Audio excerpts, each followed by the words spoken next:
Boy, my wife said, "Look, he looked like a baby in that picture. You and Frico." I said, "Man," I said, "Yeah, I remember them days.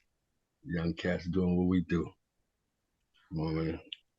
Out of necessity, for sure."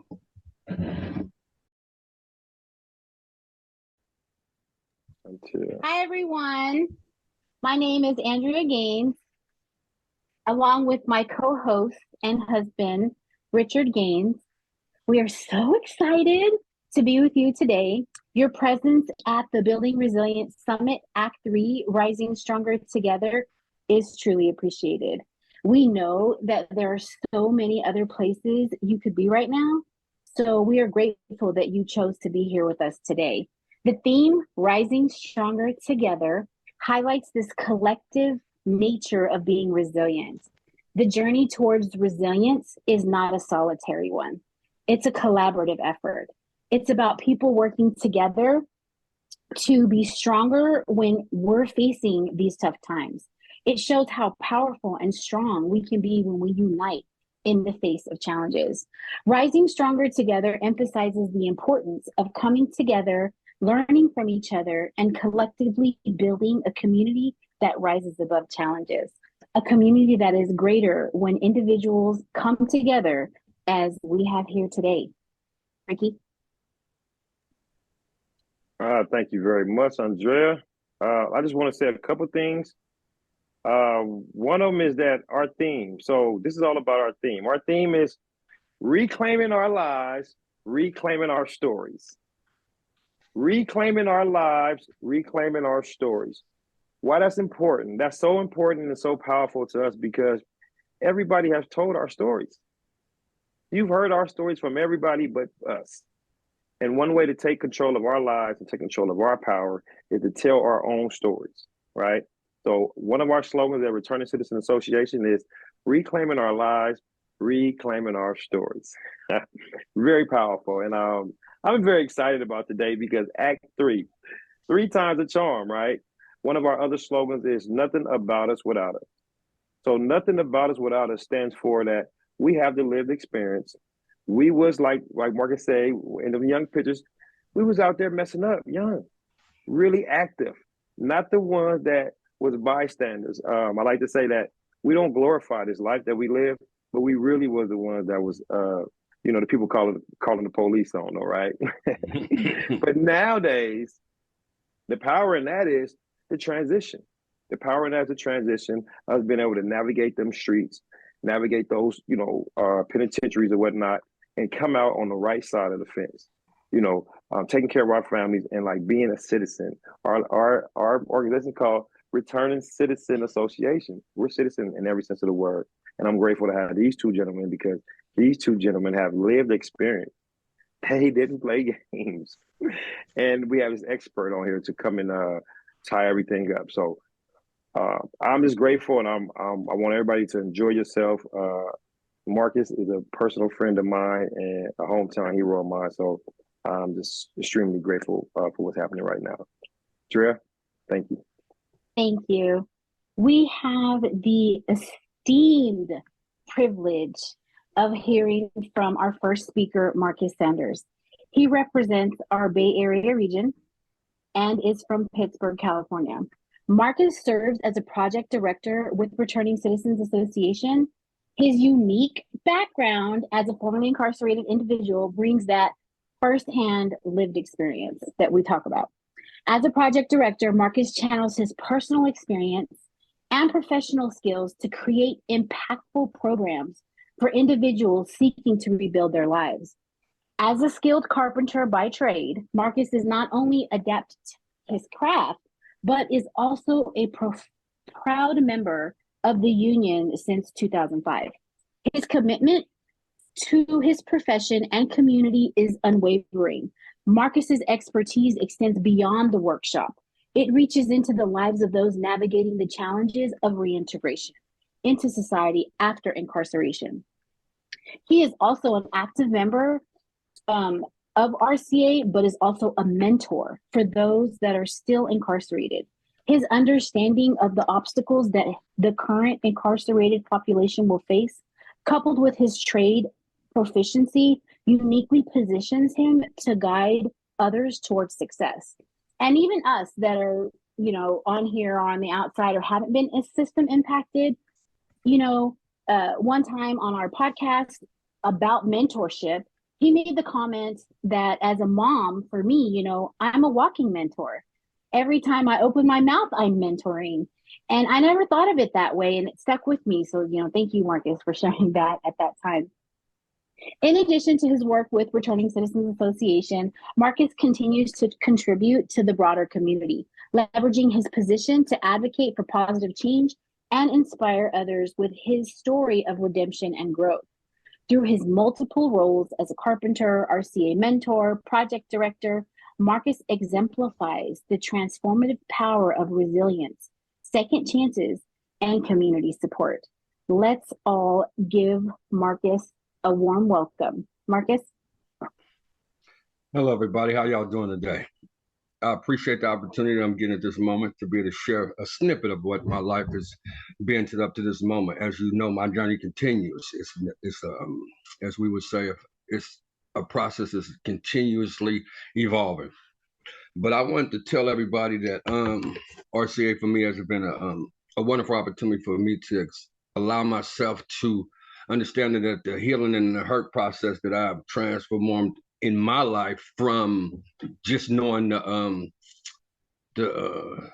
tragedy and the obstacles that life has brought upon me myself. I did approximately 20 years. I'm 55 years old. I have 6 beautiful kids. I have 14 grandchildren. But my story begins in Berkeley, California. If anybody knows anything about Berkeley, California, I was born in 1968. And in Berkeley, California, you would know that those people in Berkeley, California, the blacks of that community were of a different type of standard as far as influential people. You know what I mean? I had the pleasure of living next in an apartment building that my grandparents owned. And next door is my grandmama's house, which was the big house. So as a young kid, I didn't know nothing but love and structure. You know what I mean? So I had the pleasure of being able to see all the love and the resources that you need to be a successful person. And just looking at my father, my uncles, my aunties, and just the way that my grandfather was. My grandfather was Cuban. You know what I mean? He spoke a different language. So he was the one, I didn't think they really understood the type of black man he was at that time. This is 1968. I was born in 1968, and they in that neighborhood, a lot of black people owned mostly everything around there. So I didn't know the situation that I was planted in, that firm rooted structure was right there for me. So that's like when we say, okay, well, I get it from my grandparents as far as, so it's something that's already in you. So being that I had that knowledge that I come from that type of place, I knew that I had what I needed to be successful. You know what I mean? I didn't know it now. I didn't know it then, but I know it now. You know what I mean? It's like I know where I came from. So here it is. I'm born in 1968. My grandparents owned the apartment building that I'm living in, that I'm growing up in. And the grandma house is right next door. I can just go right up in there and get me something to eat. It's good. It's structure over there. Now here it is. It's 1977. We moving to Pittsburgh, California. My mama said, we moving to Pittsburgh, California. I say, Mama, we got to get on a plane. She said, boy, we ain't got to get on no plane. She said, I say, Mama, I seen it on the map. We got to get on the plane. She said, boy, we ain't got to get on no plane. So here it is. We land in Pittsburgh, California in 1977. At that time, everybody that was trying to make a different life for themselves, this is what they was migrating to. This is how everybody ended up in Pittsburgh from the South, all the way in Antioch. You know what I mean? My grandparents they migrated, the majority of them from the South, from both sides, my mother and my father's side. But my grandfather come from Cuba. You know what I mean? And so here we is, a 10-year-old boy, understand me, in 1977, land up in Pittsburgh, California. And this is when I started experiencing the bullying, the me not really knowing what I have, because now it's a single parent home. My mom is just the only one trying to take care of these 3 kids, and we growing boys, and we got a sister that, you know what I mean, she need what she need. And I can guarantee probably the pay was probably $2 or $2 an hour, $3 an hour, maybe 4. You know what I mean? So as a single parent, I know, as me being a parent and a grandfather now, the struggle was definitely real, because it's real for us right now, and I make $51 an hour. You know what I mean? So I'm just like, reflecting back on my childhood and how did I become the person that I am to this day. And I realized the things that my parents had to go through was basically devastating to be able to see that you really can provide for your child. You know what I mean? And here I am, 10 years old. I go to Parkside Elementary.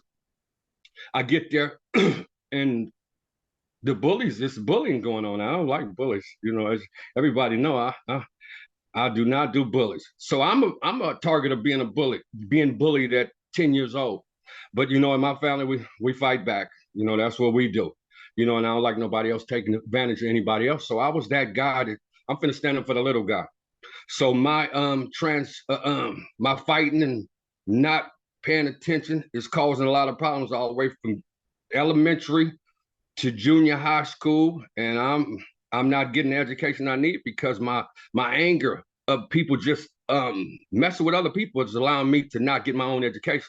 But these are the things that happen when you feel as though everything is not falling your way. From just having school clothes, my mom can't afford everything that I want because I'm seeing the next guy got this, the next person got that. So here it is. I'm like 11, 12 years old now. I'm like, man, I need certain things and my mama can't provide for me. You know what I mean? And I've been hungry before. You know, that one parent home is it's barely enough. I didn't came up in my house coming from school, you know, 11, 12 years old, and there ain't no food in the house. I'm like looking in the refrigerator, they're like real live naked. I'm like, I'm going to get some cranberry sauce in the cabinet. I got to put it in the freezer so it can get cold, so I can eat that thing. You know what I mean? And I got a little sister and I got a brother. You know what I mean? At this time, it's just single parent home. My mama just putting food on the table, trying to do the best we can, and sometimes it's not enough. You know, you might get dinner. I don't never remember having breakfast before I go to school. You know what I mean? It's that time. You know, you eat lunch at school. You know what I mean? Then you're going to eat dinner. It really was breakfast, lunch, and dinner, but we skipped the breakfast. So here it is now. I'm like, okay, well, we ain't got no food. Well, next thing you know, understand me? I done learned how to steal. So I'm going to the store, stealing bologna. I'm stealing all the things we need to eat. You know what I mean? Because I got a little sister and I love my sister to death. And I'm going to make sure she had what she needs. So as my transition from being a kid to an adolescence, I'm getting in so much trouble that next thing you know, I'm in high school. You know, I'm in high school and I'm like, I'm from stealing food, now I'm stealing clothes. Because, you know, back then we had the long collars, you know, school pictures, the long collars with the checkered pants and all that type of stuff. But back now, everybody's wearing Adidas. So for sure, Sun Valley Mall saw me once a week. I'm up in there taking everything. You know what I mean? So now it's a part of life as far as on everybody really knows about. They talk about the crack era. I am not a crack baby. I'm of the crack era where it began. You know what I mean? I watched it come into the house and just destroy everything. And for sure, my house it didn't miss my house. You know what I mean? So now as the drugs is becoming prevalent in this neighborhood that I'm from West Pittsburgh, California. You know what I mean? As far as on a place they call Nollis. It's well renowned. And I'm one of the originators from that. You know, so I'm like, this crack thing came about. I'm like maybe 14 or something like that. This is the way for me to provide for my sister, my brother. We finna do what we do. And I turned into the guy. You know what I mean? Out of necessity for us to survive. Because I damn sure wasn't finna sit there and let my sister not have what she needs. You know what I mean? Lights and all that type of stuff, clothes for sure. We got the best of this, we got the best of that. You know, like my sister tell you right now, shoot, I used to come in a limousine at lunchtime and pick her up. You know what I mean? So all that stuff, when it was like, she just told me the other day, when they be like, we're going to prom in a limousine, she's like, man, I done that already. You know what I mean? So the things about life has allowed us to be not attached to things itself because we didn't already seen and done that. But this crack thing, it had put me in a situation where as though I'm going to juvenile hall like all the time, all the time, in and out. And the first time I went to juvenile hall, I think I was 11 years old. I'm so scared of my mama because she foot to ass. You know what I mean? I'm like, man, I'm finna call my daddy. I call my daddy and I say, Daddy, I'm in juvenile hall. He say, man, what? You in juvenile hall? He said, oh man, you found the way in there? Oh, you'll find the way out. Then he hung up on me. I was mad as hell. It gave me the courage to call my mama. You know what I mean? My mom was like, oh, I'm gonna come get my baby. I come out and get my baby. She saved me every time. But she told me, she said, boy, if you go to prison, you on your own. And for sure, she stuck to that. You know what I mean? Now here it is. Understand me? We own this place called Knowledge. It's running like McDonald's. We getting so much money, we don't know what to do with it. Now, I catch a case. We move us to another spot. It's called the Bailey Road Apartments. It's world renowned to this day right now. It's still cracking. You know what I mean? So from that, it's 1980, it's 1987. I catch a case.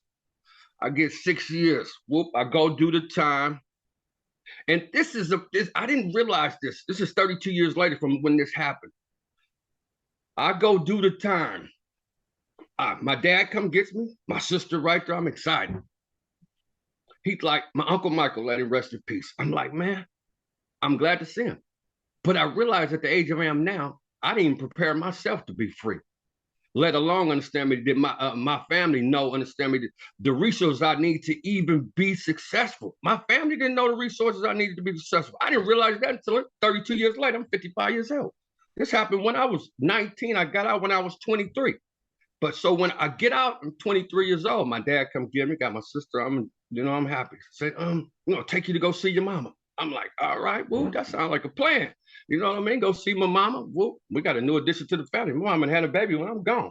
I'm 23 years old. She got a baby on a tricycle in here. I'm like, who was that?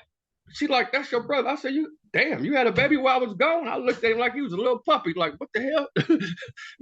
Okay. So then we enjoyed ourselves, got to see my people, eating, having fun, laughing. And then I get in the car with my daddy. And he holler, boy, where you going? I say, huh? I just got out from doing all the time. This nigga finna put me out. You know what I mean? I'm just thinking to myself, you know what I mean? I'm like, okay. Damn. I'm like, damn, my daddy like, okay, where you going? Basically like, okay, man, where you going now? I'm like, I'm fresh out the gates. Whoop, my daddy holler, where we going? Now that beast in me is like, it's rising like, yeah, well, man, take me back to the hood. For sure, he dropped me back onto the hood. I used to be mad. I didn't think about it until now. I'm like, well, my daddy didn't know the resources I needed. You know what I mean? But for sure, he dropped me off back in the hood, the same place I went to the penitentiary from. You know what I mean? I'm homeless. I don't got nothing but the little 200 they didn't gave me. You know what I mean? And I'm sitting in there like, I hit the block like, everybody see me like, oh shit, he back. I'm like, said to myself, nah, I ain't back. Shit. I'm like, okay, but now I got to find housing. For sure, I'm doing some things, understand me, to make sure, understand me, I got a place to sleep. You know what I mean? I've been told I can't say certain things on this housing, on this podcast, but for sure, yeah, as people would say, you had to sleep around to get what you need. You know what I mean? But for sure, I secured housing. You know what I mean? I secured me some housing. You know what I mean? And so now I'm walking around the neighborhood. I'm seeing all the dope fiends, the drug dealers, everything. But everybody looking at me like, man, that's the man is back. And I'm so proud. I don't sell drugs. I don't sell no drugs. Dope fiends, man, you got it, man, you got it. I'm like, nah, I ain't got no drugs. You ain't got it? Oh, man. I'm like, for a week. It lasted for about a week. For sure, I made that phone call. I was on and cracking. I'm the guy back, and I'm on. You know what I mean? I got the biggest things you can have. You know what I mean? I got the sticks. I'm with the business. But for sure, I ain't last but 90 days. Front page, cover some work, got a thing, all the extra. You know what I mean? But this is a transition in life that I had to make. So now here it is. Understand me? I go to the pen, beat the case. I go do a violation. I spent about 10 bands. Whoop. Now here it is. That's 92. Here we're gonna switch up to 95 when I go do it. I go do a decade. Now here it is. I get 12 years, 8 months. I go to the pen. I'm sitting in the box, married, kids, all the extras. You know what I mean? And I'm like, when I left the streets, understand me, I was, from the streets to the penitentiary walls, they know who I am. I'm well respected. I respect everybody and everything, understand me? And it's just that I just move a little different. You know what I mean? Your problems ain't my problems. You know what I mean? But when I got that 10 years, I just realized I was thinking about what triggered for me that happened. 1995, January 17th, my little brother died. And it fucked me up on a major way. That was some trauma I couldn't deal with. So I just had to find a way. And it was so much going on. I just saw him and my sister like maybe about 6 hours before. And to hear that I get a phone call like, yeah, your brother died. What? No, you got to be lying to me. You know what I mean? So the process of that, so much was going on. Next thing you know, I didn't caught this big case. I'm on the run before his funeral, but for sure I'm not going to jail. My little brother died. I'm not. That ain't gonna never happen. They got to kill me before I make that happen. But God had a different plan. So here it is. It's 95. Boom. I'm off and running. I'm in the pen. You know what I mean? Running my program. You know what I mean? Don't have no problems with nobody. I don't do that. I ain't in gang affiliate, none of that extra stuff, but I respect the movements that it is because the politics is what it is. But here it is. I'm like 7 years into my bid. They send me to fire camp. I'm like, whoa, fire camp? I've been behind the wall. I ain't seen nobody. Next thing you know, I'm in a fire camp. And I'm getting to see trees. I'm getting to see cars and all this extra stuff. You know what I mean? I worked this hard to get to fire camp because I wanted to be in a better position to spend time with my family. You know, in fire camp, you get family visits every 30 days. Your visits are every visit you see, you getting to touch them and, you know, have food, just sharing intense moments, you know what I mean? And being able to get your plan together on what you're going to do when you get out of here. You know what I mean? So my main thing was that, okay, I made it to fire camp. Here it is. I'm in fire camp, politics there, but, you know, I know how to shut all that down, not on no bully shit, just on some reasoning. You know what I mean? If you want to be with all that extra stuff, go back to the yard where the tough guys is at. Everybody here understand me trying to be free and do what they got to do and get home to their family. So here it is. I'm on the back of the fire truck. And I'm so happy about this. This happened. This was 2002 or something like that. It's around that time. I'm like, I'm on the back of the fire truck. And I'm just a regular guy, just doing the Pulaski, but I didn't work my way all the way up to the front seat. Now I got the radio on, I got the medical pack on. You know, I'm the one dictating when these cats come up out there on the fire line and understand me, I'm pushing the line and this is what we're doing. I got some responsibility. But one day we coming through Chico, California. I've never been to Chico. I get to Chico and we're going through the middle of Chico. My family in Chico, my wife and kids in Chico. I'm at the stoplight, I'm in the passenger seat. My wife drive up on the right side of us. And I look down, I said, shit, look at my wife. You know what I mean? I'm like, all right. So now I hear this, bam, whoop, it's 2005. I left in 95, came home 2005. Boom, I hit the streets, I hit it running.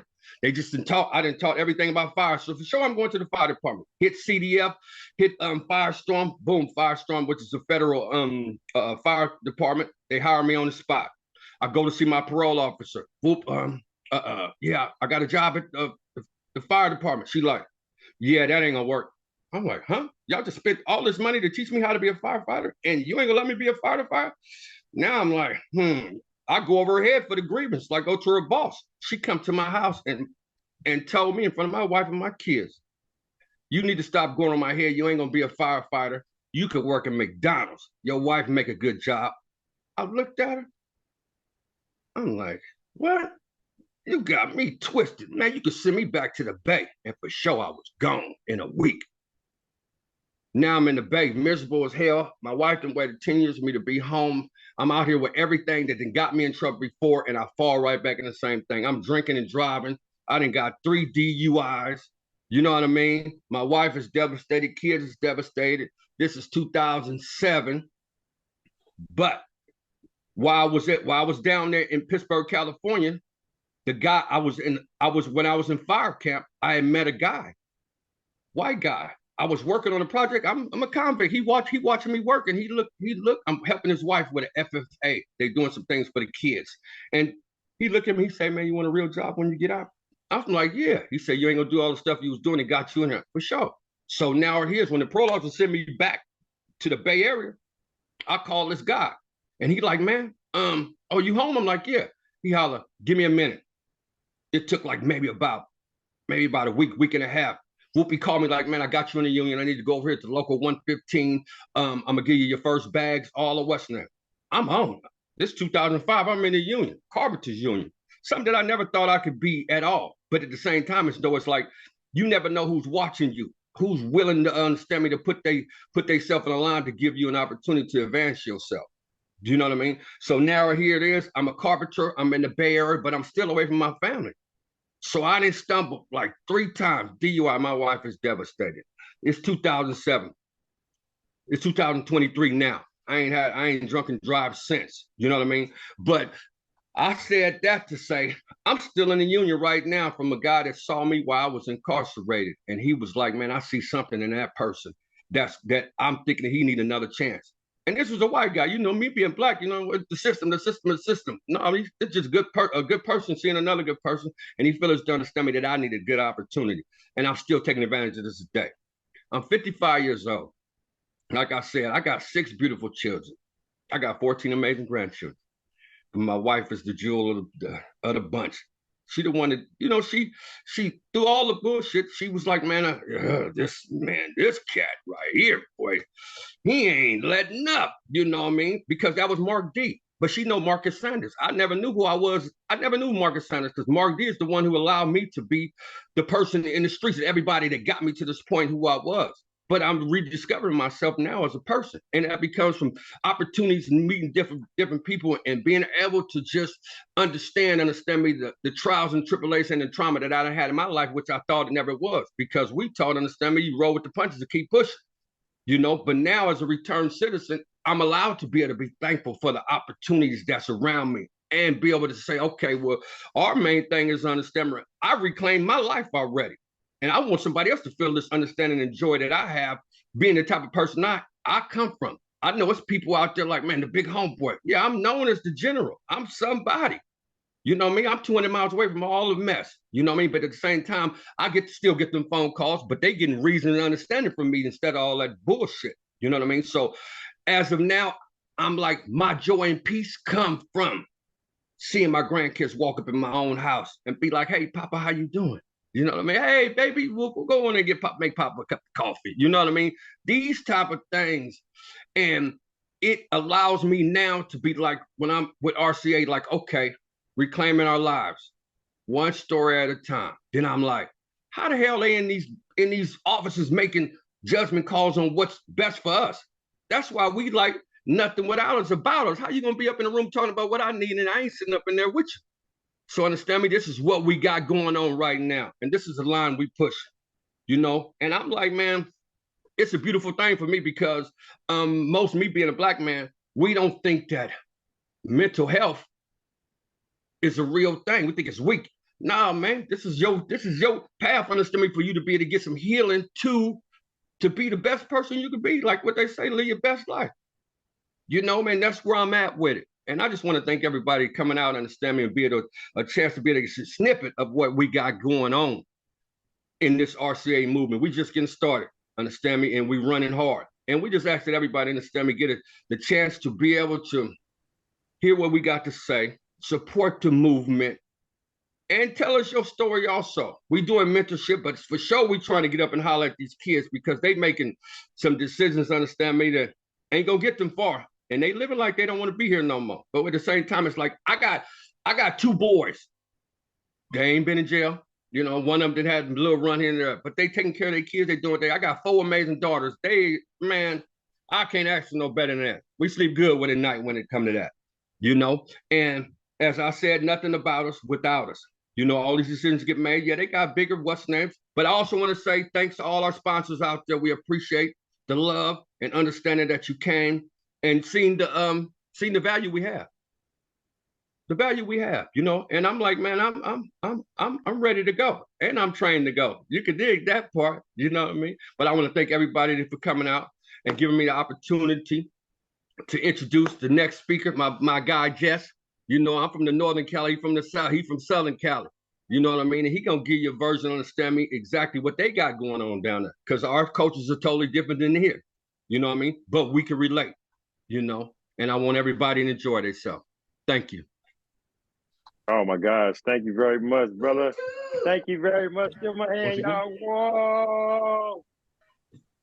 That's director division, y'all. This is our director division right here. So wait, 1 second before we go to Jesse. I just want to say, if you have any questions for Marcus, put them in the chat. We're going to do a question and answer after all of our speakers. But so you won't lose your question you have for him. You can put it in the chat. That way it'll remain. But wow, brother. Thank you, brother Dre. Go ahead, sister. Thank you, Marcus, for being so transparent with us. I can totally relate to not having food or school clothes and having to do what to do to make it happen. Totally relate to that. We do congratulate you on your transformation. You're so valuable to the community and to our organization. So we appreciate you. Much love to you and the family. Now, our next speaker, I am so very excited and proud to introduce. His name is Jesse Pitts. He serves as the project director for Returning Citizens Association. He's representing our Southern California region from Los Angeles. Jesse is deeply committed to facilitating successful reentry journeys for those who have been system impacted, leveraging his 29 years of lived experience expertise. Now, outside of his professional role, Jesse is a family man, and he has 9 children, 25 grandchildren, and 4 great-grandchildren. With his wealth of lived experience, Jesse sits at the helm of our initiatives aimed at supporting system-impacted individuals. His passion lies in empowering others impacted by the carceral system to overcome challenges and rebuild their lives. His unwavering commitment to creating a pathway to citizenship, his key phrase, is made evident in his work ethic. He shows up, he doesn't complain, he exhibits discipline, and not to mention, he brings an element of wisdom that only he can uniquely provide to us. And we appreciate it all the time. Jesse continues to make significant strides in providing valuable resources, mentorship, and opportunities for those seeking to rebuild their lives post-incarceration. His insights to embracing our authentic selves lay the foundation for resilience, allowing us not only to survive, but thrive in life's facing challenges. Let's all welcome Jesse Pitts.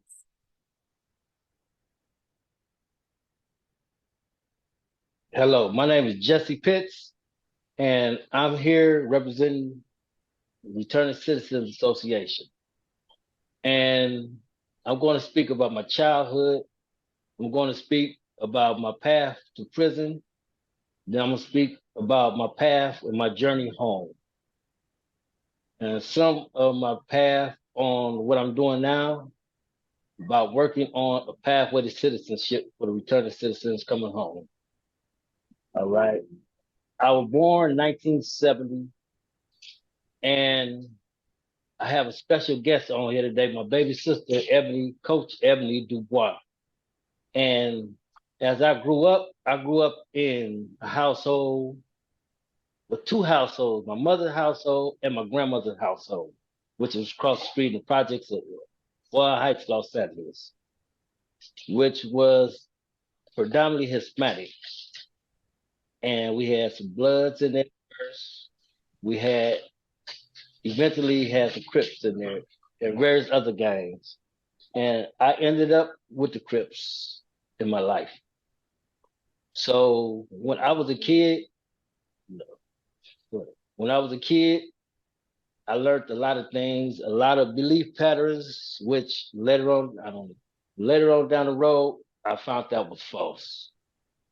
I learned that you tell the truth only to your mother and to your attorney. I learned that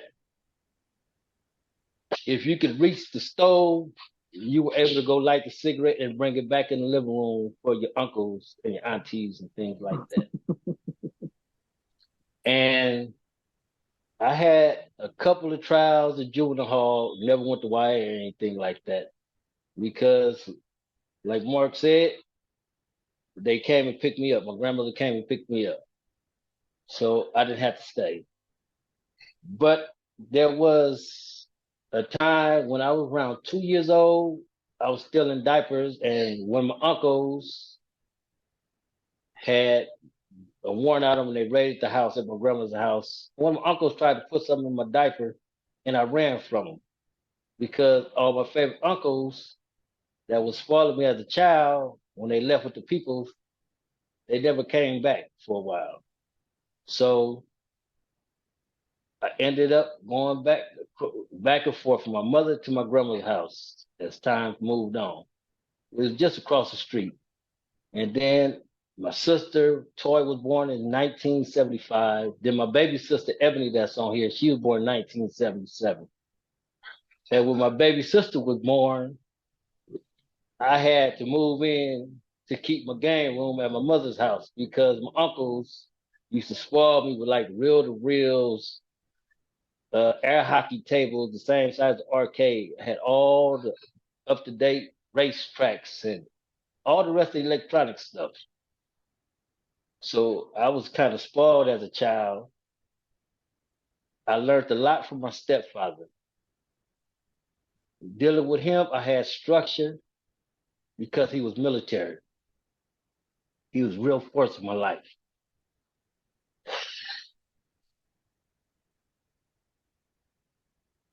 And I learned some French because I knew he knew German and a few other languages. So I tried to take a class in junior high school that I didn't think he knew the language of.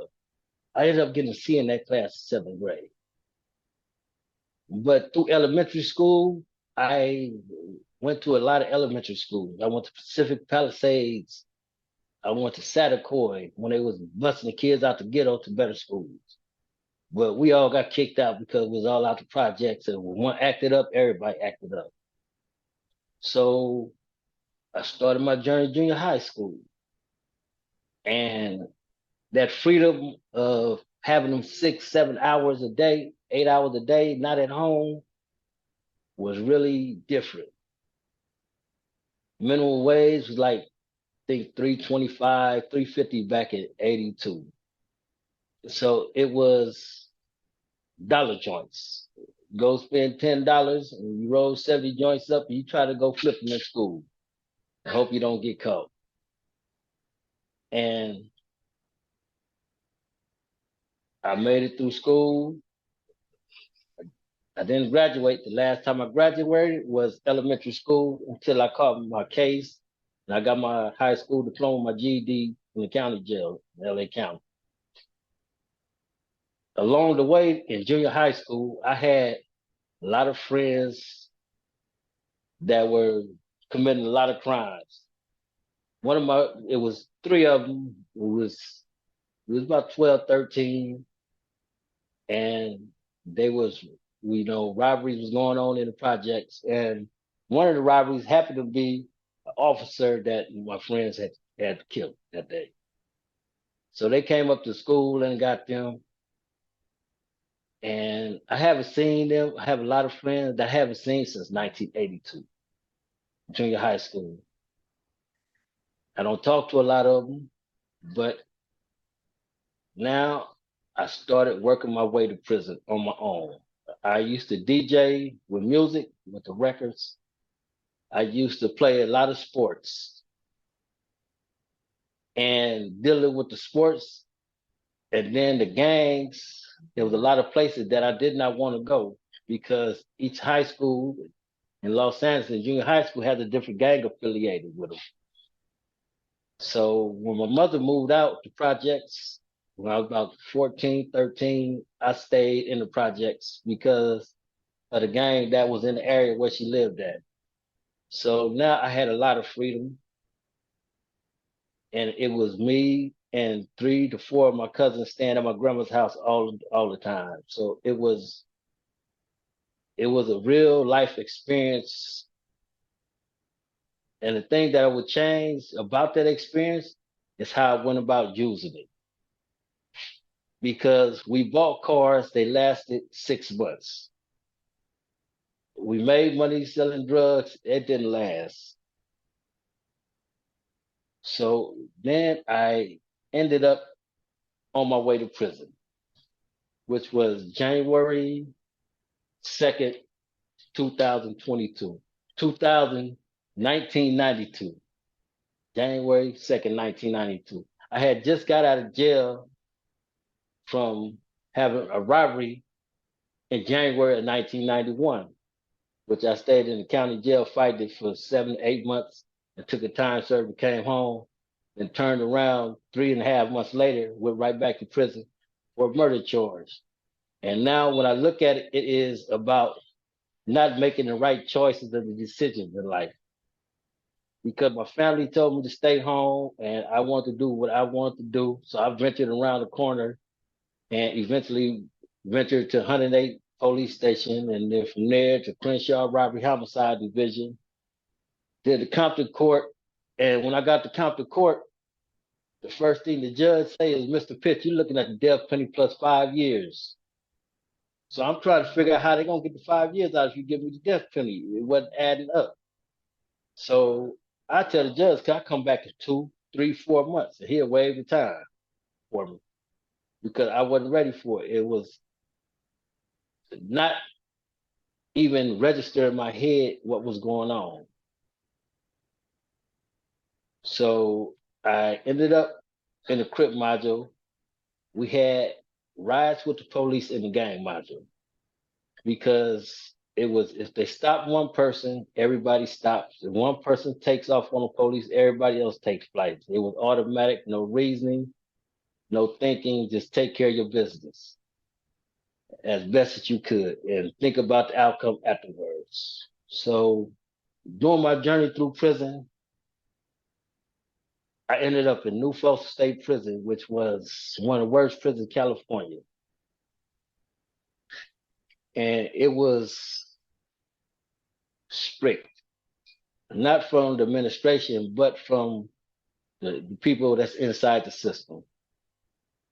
And when you're being guided by someone who's under the influence, 99% of the time, you're going to fail if you take that advice. You can take that advice that they're giving you and think of what not to do. But when I met the first guy there that I met, a guy named Jimmy Reese, he was a good friend. He came to jail after the Vietnam War.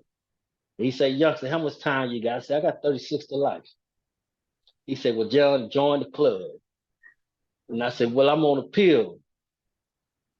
He said, I'm on it too. I said, how long you been in jail? He said, 1972. Came back from Vietnam, killed somebody. I've been there ever since. So that there was real.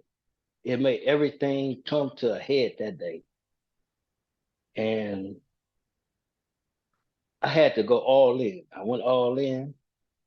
It was, we're going to make it back from the yard by any means necessary. We're going to have to sneak weapons out. We're going to have to figure out how to make them, how to get them behind the wall. Then back into the building when they're patting you down. I eventually started teaching computer repair in prison. And that was a trial because the people that I was trying to teach how to rebuild a computer have never seen a computer or touched a computer in their life. So as we was going along, we ended up making computers for the kids in school in Sacramento County. They donate them, we rebuild them, we ship them back out to the campuses. But that prison, it was not a functioning prison. It was where the worst of the worst was at before you got dropped off in the hole of Pelican Bay for the rest of your life.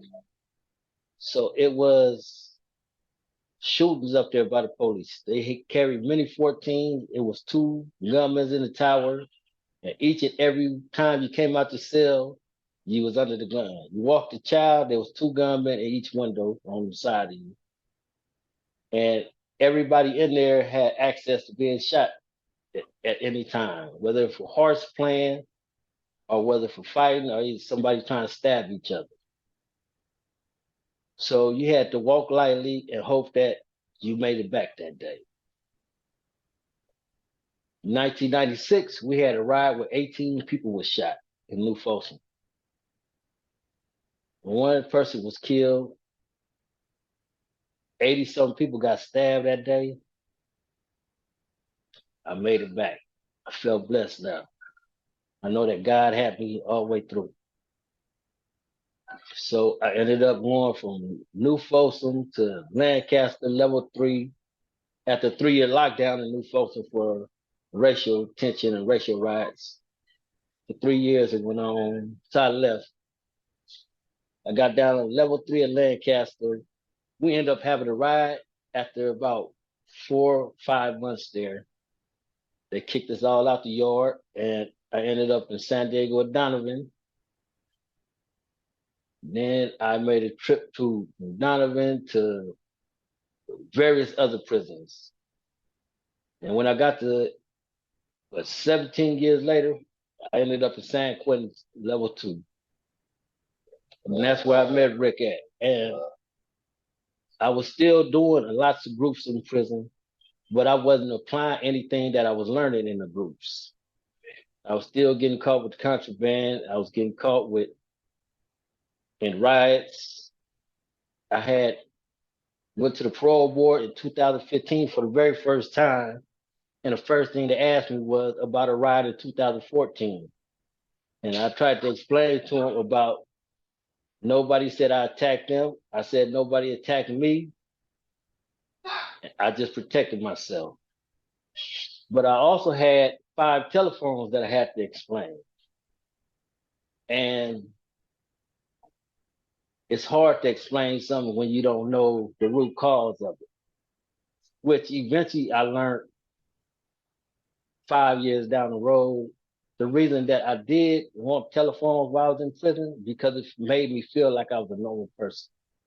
It felt good to be able to call somebody, to roll over, turn the phone on and call without standing in line and only getting a 15-minute phone call or having to pay somebody to use their phone time. So my journey kept going through trials and tribulations.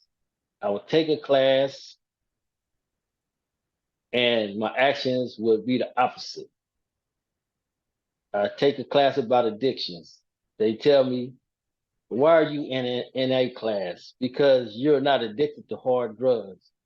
And I explained to them that addictions come in many, many forms. And one of my addictions was to violence. So violence gave me a feeling of being in control, even though I wasn't in control. But the more violence that you tried to put on, the more you had to keep putting on extras. So I had came to a conclusion in 2017. I said that I don't want to die in prison. I have to figure out how to come home. So they opened up Pelican Bay level 2. So I volunteered to go to Pelican Bay level 2 because if I couldn't go home from Pelican Bay, I couldn't go home from anywhere. Because Pelican Bay housed the worst of the worst. 5 life without paroles. 500 years with 85%. Nobody was going home. So I went up there and I started adapting new ideas. I started creating beaded jewelry and donating to people that were going through worse problems than me. Like we had crafting for the community where we made beaded chains, we made stuffed animals, we made blankets so that the highway patrol, they could give them to the kids when they're in car accidents to keep them calm. We had a fundraiser for a kid that had cancer. And we raised like $250,000 for that. And then when I went to the parole board in 2020, that was the first thing they asked me was, I see that you are into the craft and arts, and why don't you keep the jewelry and sell it on the yard that you make? Because you can make a lot of money. And I explained to them that by me giving it to somebody that in the worst situation that I'm in, because I'm in prison for first-degree murder, torture, but I have hot water, I got blankets, I got a toilet, and I get a shower. I have soap and I have food to eat. So there's people that's free that are doing worse than me in prison. So that was my way of making amends. And that ended up being one of the catalysts for me coming home. Because the district attorney was talking about I didn't make amends when the things I was doing now are similar types of things that I did while I was in prison. Now I go to events and speak. Like when we flew out to Oakland and I got to speak, I got to meet people, and it was a real fun event. But the event was to give our story up so that other people don't have to go through what we're going through or what I went through. Because my trials and tribulations are still going on now because my parole max is 2,099. And I'm loving every minute of being out here in the real world. I have been going to do expungements and talk to people about how important it is for them to get their record clear. That when you go put in a job application, you put in a loan, you might be going for a raise, you might be going to rent an apartment. It won't pop up. You're going to go in as a civilian. You're going to go in as a citizen. And it is rough out here, but I fought, I changed, I had to adapt new ideas of life and what life is so that I can get out here to the real problems. I missed so many funerals, but I was able to be here for my mothers. And that was a blessing. Because they tell us stuff like, your parole officer hasn't even been born yet. And much love, bro. Take your time. Take your time, buddy. Take your time. And I'm going to help create a pathway to citizenship so others don't have to go through what I've been through, what I put my family through. My baby sister that's online with us now, she made long trips to see me. And I'm going to work so that I can be the big brother that she needs. And I'm going to be there right there with her. And we might even be able to get her to come on and do some credit repair seminars because she's a credit repair expert. So life is the most important, most valuable thing because you can't pay for it. That's what puts me and Jeff Bezos on the same playing field. I can't go buy no more time on earth. He can't either. But he make $360,000 a minute. And we're reclaiming our lives, and I'm gonna reclaim my story. And I'm gonna be here so that others don't have to go through it. I'd like to thank y'all. Thank you, brother. All right. Thank you. Thank you, brother. Thank you, brother. It's powerful, y'all. Let's give him a hand, y'all. Power, man. It's power. Building Resilience Summit, Act 3. This gave me chills. I'll just say this, y'all. This is what I wanted to say before Jesse just hit me with them chills. Being from Northern California, from Pittsburgh, California, the Bay Area, where we represent when we inside those prisons and stuff like that. But and then so it's one thing when you on in the community, you have these sets and stuff, right? So Marcus being from where he from, and me being from where I'm from, or where I used to be from, all that stuff, like we're not supposed to be able to mix and mingle the way we do it, right? And that's just on one level. That's a city level, right? But if we take it outside of your own region and you talk about the whole state, right? And when in prison, it's an up north, down south thing. I didn't know nothing about it till when I came to prison, I had to understand the politics. So what's happening? I just want to speak about what's happening with this logo and these gentlemen and these women at this round table sharing their stories and sharing themselves and being vulnerable, y'all. I just feel like there's a power in what we're doing that's not even like I haven't even touched on it yet though. but I feel it in my spirit. I feel it in my soul. And I thank you very much, Jesse. Go ahead, Drea. Oh, thank you. Thank you, Jesse, so much for your candor and your insight to be able to turn that corner and do the work to come home. You are doing the work to creating that pathway to citizenship. Every time we meet weekly, you show up, you show out, you just always a participant. So, like I said before, your work ethic speaks for itself. So we applaud you. And yeah, thank you so much.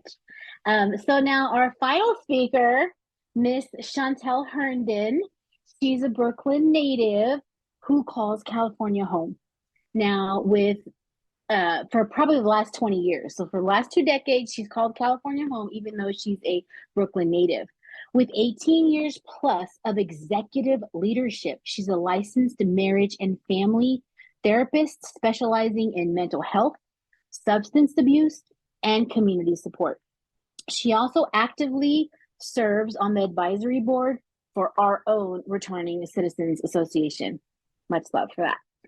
Certified in restorative justice, counseling, and domestic violence training, Chantel brings her expertise to clinical supervision for various professionals, from managing diverse departments to providing leadership consultation and grant support. She's dedicated to empowering Bay Area social service organizations. Chantel is also the founder of a nonprofit aiding entertainers' mental health well-being. She's the director at Hip Hop TV. She's a proud mom of 3 and an active member of Delta Sigma Theta, the NAACP, and the Eastern Star. And don't miss her role as an event director, CEO, founder of the Well Factor, an executive director for Alpita residential programs as well. With all of that said and all her credentials, Chantel embodies the fusion of compassionate leadership and community dedication. Her multifaceted influence permeates the community, creating a lasting impact that is not easily eliminated. It transcends professional roles and extends into the hearts and well-being of those she serves. So let's all just welcome Miss Chantel Herndon. Hello, all. So I feel like a lot of what I was going to say about myself, you already like put me out there on front screen, but I'm gonna just add a little bit to it. Yes, I'm a licensed marriage and family therapist from Brooklyn, New York. I come from people, do or die Bed-Stuy people, East New York people, Flatbush people, you gonna live here, die here people. And I was always like a weird person in my family, like not the black sheep, like I did stuff, but just like odd. And part of my oddness was that I was going through a lot of normalized trauma. I was dealing with a lot of abusive stuff, a lot of history of what was just normal for other people. They called me weak because it bothered me. They called me weak because, just I wanted more for myself, even though there wasn't much around me for that. Eventually, like life got me out of Brooklyn, first for school, and then I got into a program that took me out of the country. And I eventually became a therapist because I knew I could talk to people and somehow be in the room with people who kill people and just be like, you like my brother, you ain't that interesting. Y'all don't even know why you're talking.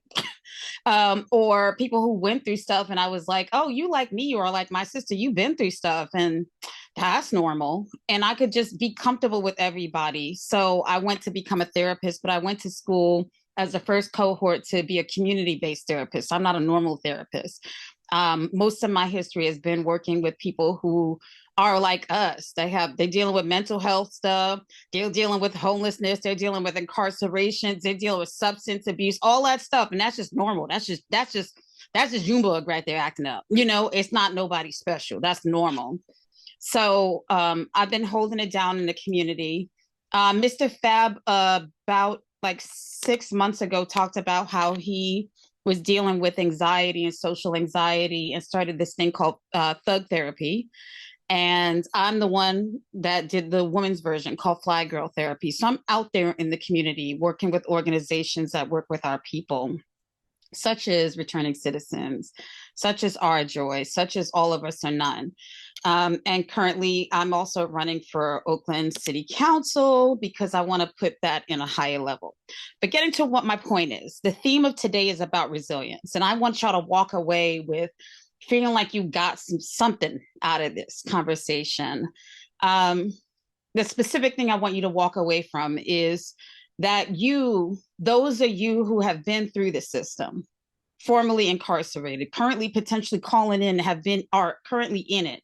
Those of you that are family members that have been supporting a brother or a sister that's down, that you actually have a role in altering our history, altering as our people, redirecting our youth, redirecting our people into a whole other area. And I'm going to explain why. I'm going to go through 7 topics: personal experience, the concept of role modelship, empathy and understanding, mentorship, breaking the cycle, community engagement, and advocacy and policy change.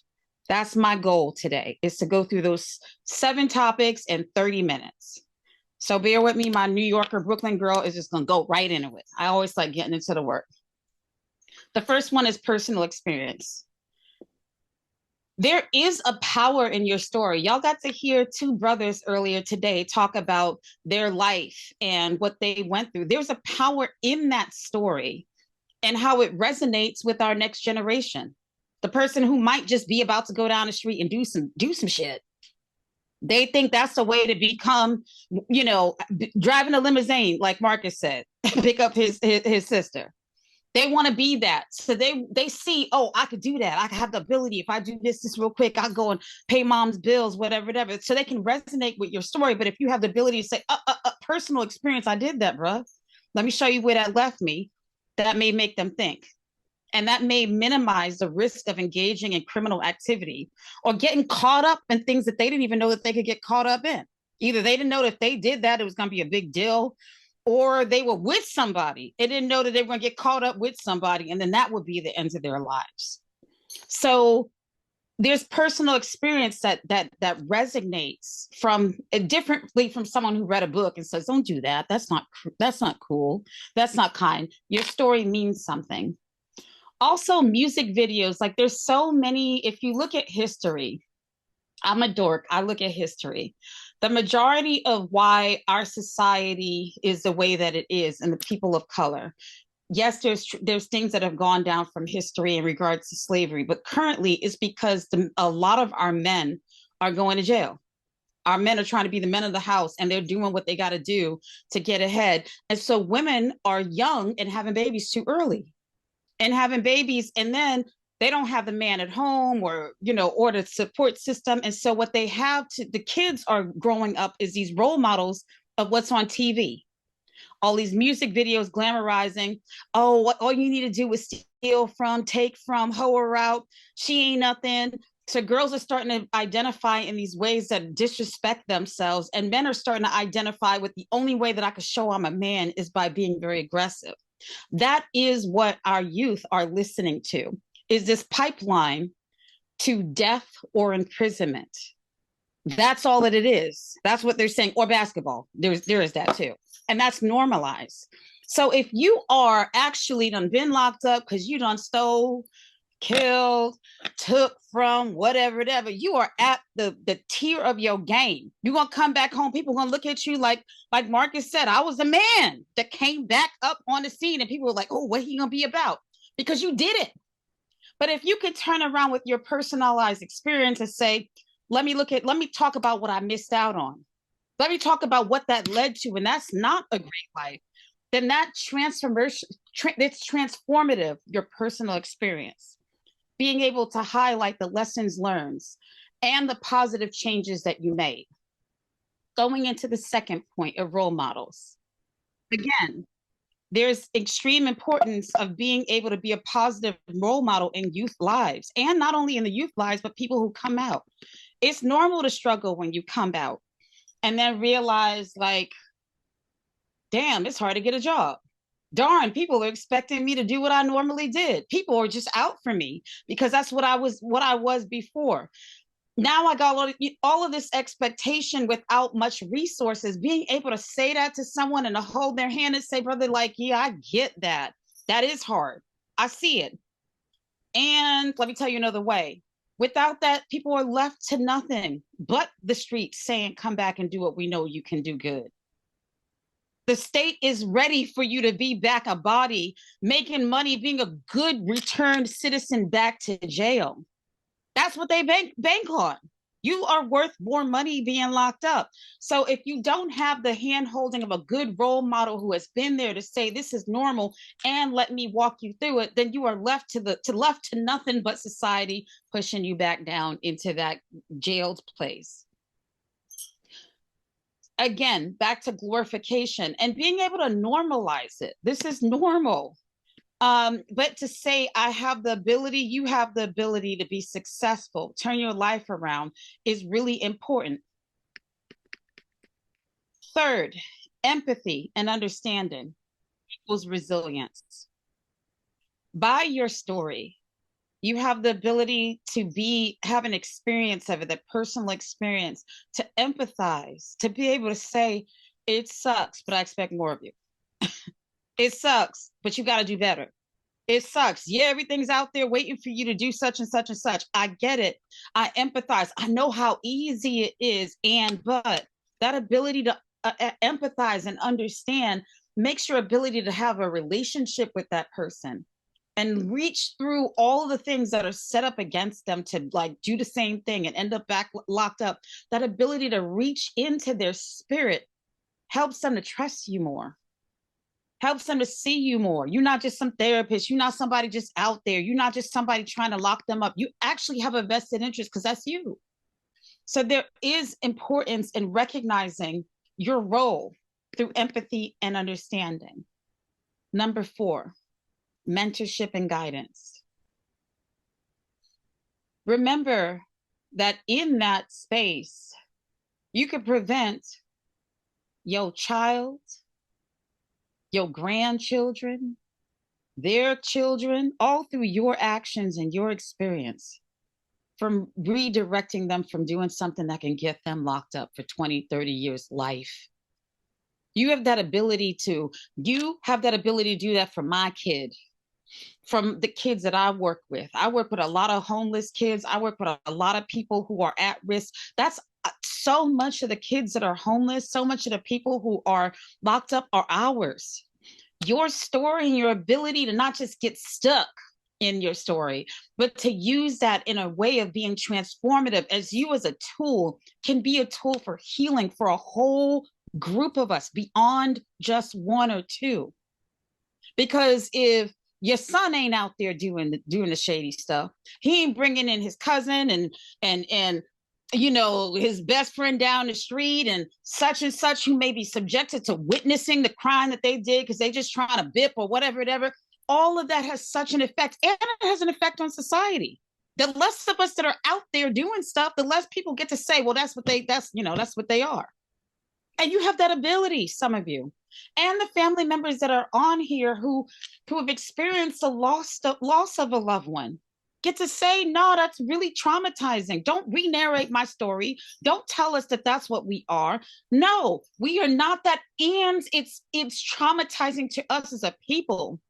It's traumatizing to our whole community to have my daddy gone, to have my man gone. He couldn't protect me when things were going on. I had to pay for everything. I had to survive. My kid dropped out of school. That one went and sold drugs because they had nothing else to do. You have that ability through your mentorship and guidance, which leads me into number 5. I'm sorry I get all excited because, you know, there's no time but the present, and not enough of us are out there doing this, saying it.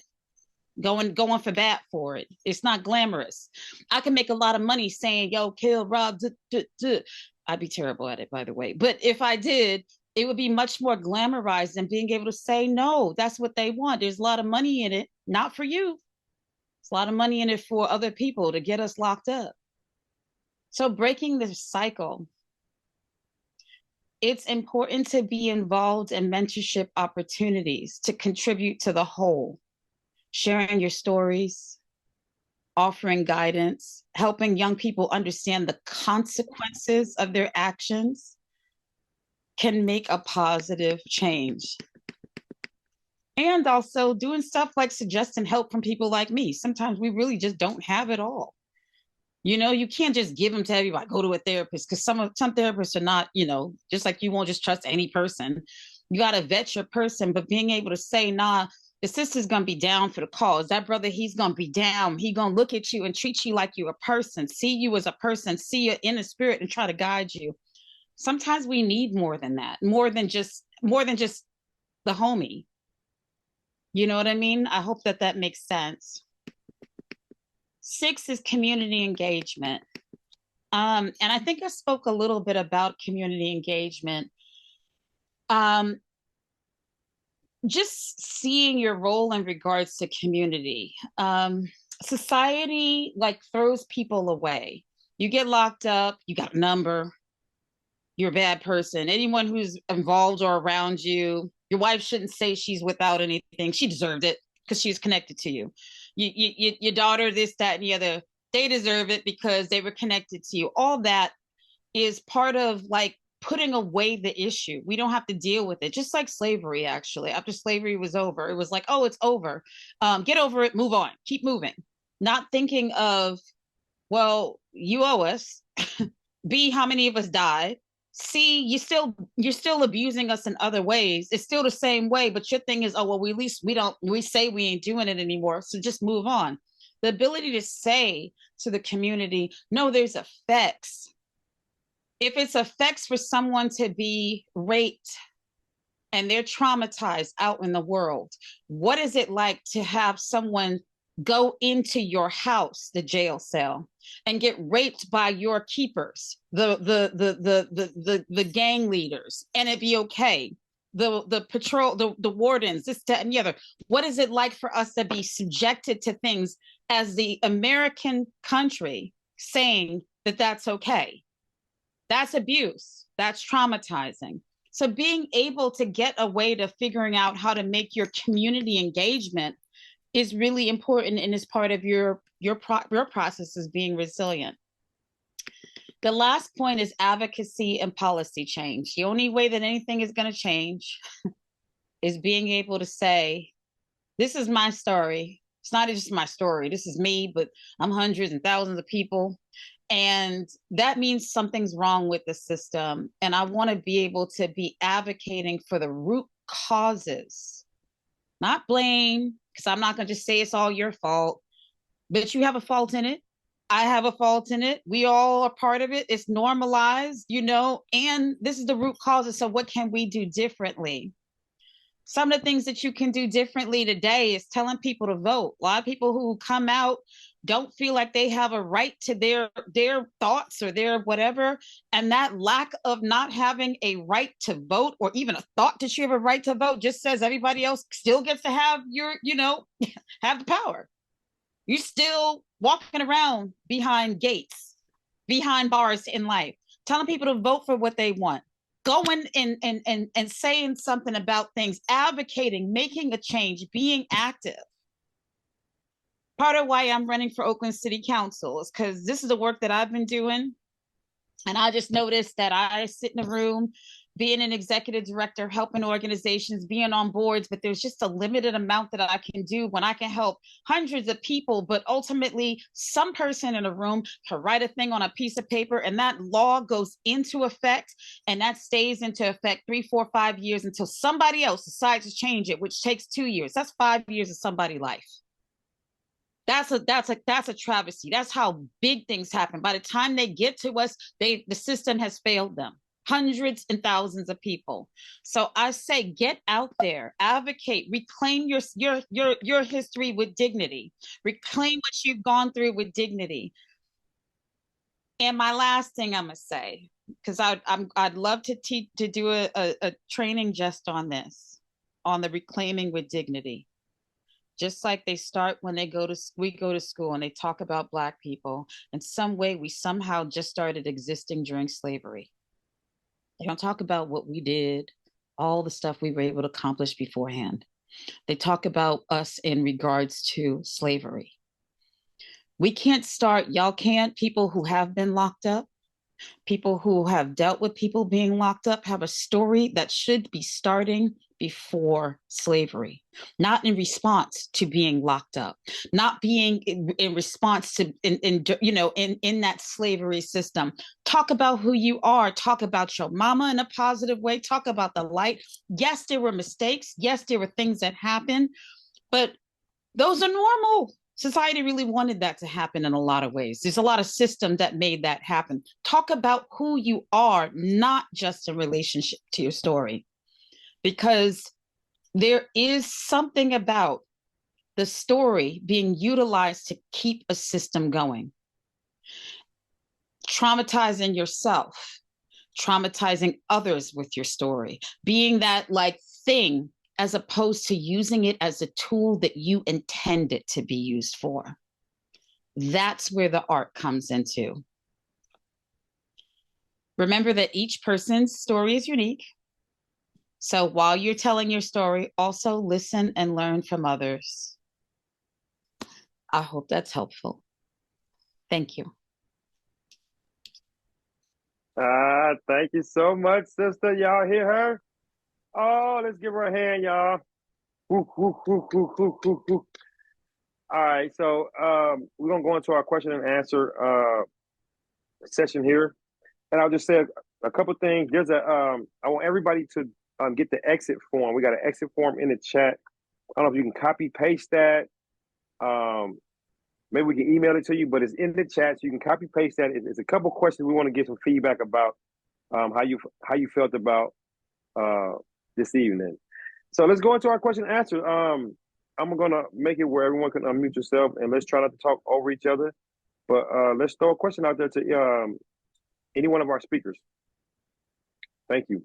Hey, so I'm Ebony, Jesse's little sister, and I had a question for Marcus. You mentioned early on that there wasn't a program missing, that the families couldn't connect because they didn't know that you needed something. And as part of the family of you guys returning to, I just got to ask, what is the missing piece? And when you got released from the 6-year program versus getting released after the decade, was the piece filled by the communities? Was the piece filled by the programs like this one? Or is it still missing? That's a wonderful question. For me, learning that the first 6 years is like Jesse said, he had to figure out, do I want to stay here or do I want to go home? So you have to have that conversation with yourself about what is it that you need to change about yourself to make different moves in your life. And I realize now, it's 32 years later, that my family didn't know exactly what I needed. You know what I mean? And I didn't hold them at fault on. It's just that me being in the position I am now, that I was able to be truthful about what's going on. You know what I mean? And the 10-year, for me, the 10-year joke was that the realization of I have a whole family I got to take care of. So now I need to be responsible. I had never been responsible in my life. You know what I mean? So then it was like, okay, I'm growing into myself, and I'm having a good conversation with my kids, with my wife, and my thinking is changing. My thinking is changing. I've been free for 18 years, 17, 18 years. You know what I mean? And it is continuously a struggle every day to stay on the right path. But RCA has allowed me to be able to be in the fold of something that gives me an outlet to vent, you know what I mean? To understand that I've been through trauma, to understand these things that have affected me as a Black man and as a person. And it's a struggle that I'm like, okay, well, if I see a problem, then I try to figure out exactly how I can stay on the path. But I can't help nobody if I don't stay on the path. And RCA has allowed us to be able to, now we brainstorming. Okay, I'm looking for resources. Where these resources at? Okay, this is going to help this person. But like for me, my story is, when it comes to these kids, that's just a snippet of how I'll be able to talk to the kids, for them to relate to them about how and why I found myself in the situation. And I know that our lives have been impacted by so many things. We could be detoured so easy. We could blame. We're like, okay, we know the game is rigged. Okay, well, how are we going to be able to get into the playing field? And that's where RCA come into play. It's like we're looking for that political power. You know what I mean? We need that financial power. you know, and we need to be in the room in order to make these changes. And I know that, understand me, we got something to say. That's why all these organizations, they giving all this money to all these organizations now, because they can't figure out the problem. And we the ones that have been in the system, and they know, damn, we need them to figure this out. Ain't this about the bitch that we need the same motherfuckers, understand me, we didn't put up in the system to help us figure out this problem, because they ain't getting no money like they used to. You know what I mean? But they claiming a whole bunch of our lives are our youth, and we like, man, we can't let this happen. You know what I mean? So that is what worked for me. And I'm like you got Boss, you got a whole bunch of different programs, and it's like they touching on a whole different things. But I know our stories, our lived experience, gonna resonate on a whole nother level, because you can't tell my story. You ain't walked in my shoes. You know what I mean? And that's the thing about me and Jess. We bounce it. We know our different cultures because we've been in the box, and we know the thinking of everybody from different places, all these different flags that people are holding up. We know why they think like that. We know why they act like that. We know a bunch of things that a lot of people don't know, and we know exactly how to get to them. We just need the right platform and the STEMI to be able to touch them. You know what I mean? But they putting the obstacles in front of us. And it's like, okay, we need this. We need that. Like the sister said, for sure we can vote. I didn't been on a jury before. I walked up in that joint like, oh yeah, somebody's going free today. You know what I mean? So, you know what I mean? Because if you ain't mess with little kids or old people or women, yeah, for sure. Yeah, hey man, you ain't done that. This time for you to go home. You know what I mean? But it's these things that you think them myths. Oh, you can't vote if you've been in prison. You know what I mean? All along, that shit is a lie. You know what I mean? They just sent me a jury thing the other day. I said, yeah, I ain't going to this time. I got to go to work. You know what I mean? But it's like we got options out there. And like Chantel say, we got options and we got power and we got to use it. You know what I mean? But like she spoke and she like empowered me like, how much more can I do? You know what I mean? Yeah. All right, bro, hold on right quick. So let me I love that question. I know Chantel had something to say, then Nina had a question. But let me just give it up to Boss, because one of our sponsors is here, and we love the HELL out of Boss. We will wipe Boss flows with our hands and in towels like we used to do in prison. I'm serious. Because we'll send you at them. And we thank you so much for our sponsors, though, because that's what we're looking for. We're looking for sponsors and people and like supporters so that like he said, there's people been out here doing this for a long, long time. We new to the scene. Marcus is probably our longest standing member. He is our veteran. He's been doing this for almost 20 years, free after incarceration, right? So we look to him about a lot of things, but we also understand that we need these people that's been in the community taking care of business, and these professionals like Chantel. And the sister asked a question about the family. That's why, like, from my experiences, like I feel like that the family don't really know what we need. And it's hard for you to understand what we need because it's so much. We've been through so freaking much. Like Marcus said, if we haven't had the conversation with ourselves, we don't even know what we need. We might say it's this, it's this, it's this. Soon as we get it, like Donald might tell us, one of the brothers is home and they got everything, but they don't know what to do. They get everything thrown on their lap. Imagine if resources is not a problem, but we haven't done the work on our interior. So Chantel and Nina, I think y'all have some questions. Anybody else come up with some questions? Thank you so much, y'all. What I was going to say is not necessarily a question. It was more of a response. And I want to say up front, I don't shy away from challenges. So sorry if what I say is controversial and, you don't like it. That's cool. I don't think we can say no one's been through my story. No one's been through that. I've dated people. I have family members. I've worked with hundreds of people with somewhat similar stories. And the government also spends hours upon hours on researching everybody's stories. What has happened to us as a people is not that new under the sun based off of someone new's stories. It's just that there is a major business in us staying where we suck at. It don't feel good to hear that, but it's true. There is slavery came from, it's a business deal. Incarceration is a business deal too. And that's just what it is. And so, yes, I believe we should be part of the solution. But I really think if there was so much money on just like healing us today, it'd be done. It'd take 2 minutes to have them be like, let's just change this and this. It is a business. So we have to recognize that and then figure out what we can do differently, working against those odds to heal ourselves. Thank you, Chantel. Now, you had a question, Yes. Nina? Yes, I do. Hi, my name is Nina Clark. I am a member of RCA, and I just want to say I'm so proud of Jesse and Marcus and Chantel. Man, I wish I can afford you as a therapist. I swear, it was awesome. But I have a question for Jesse and Marcus. But you guys can answer, separately. But I know that you guys were impacted when the judge told you this is the time you're going to do, this is what you're going to get.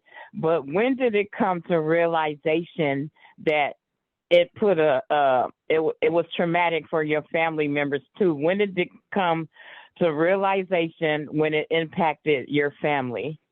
See, that's a great question. And that is what, as RCA reentry mentorship, this is what the thing that that's how we can connect with our people fast, because they complain a lot.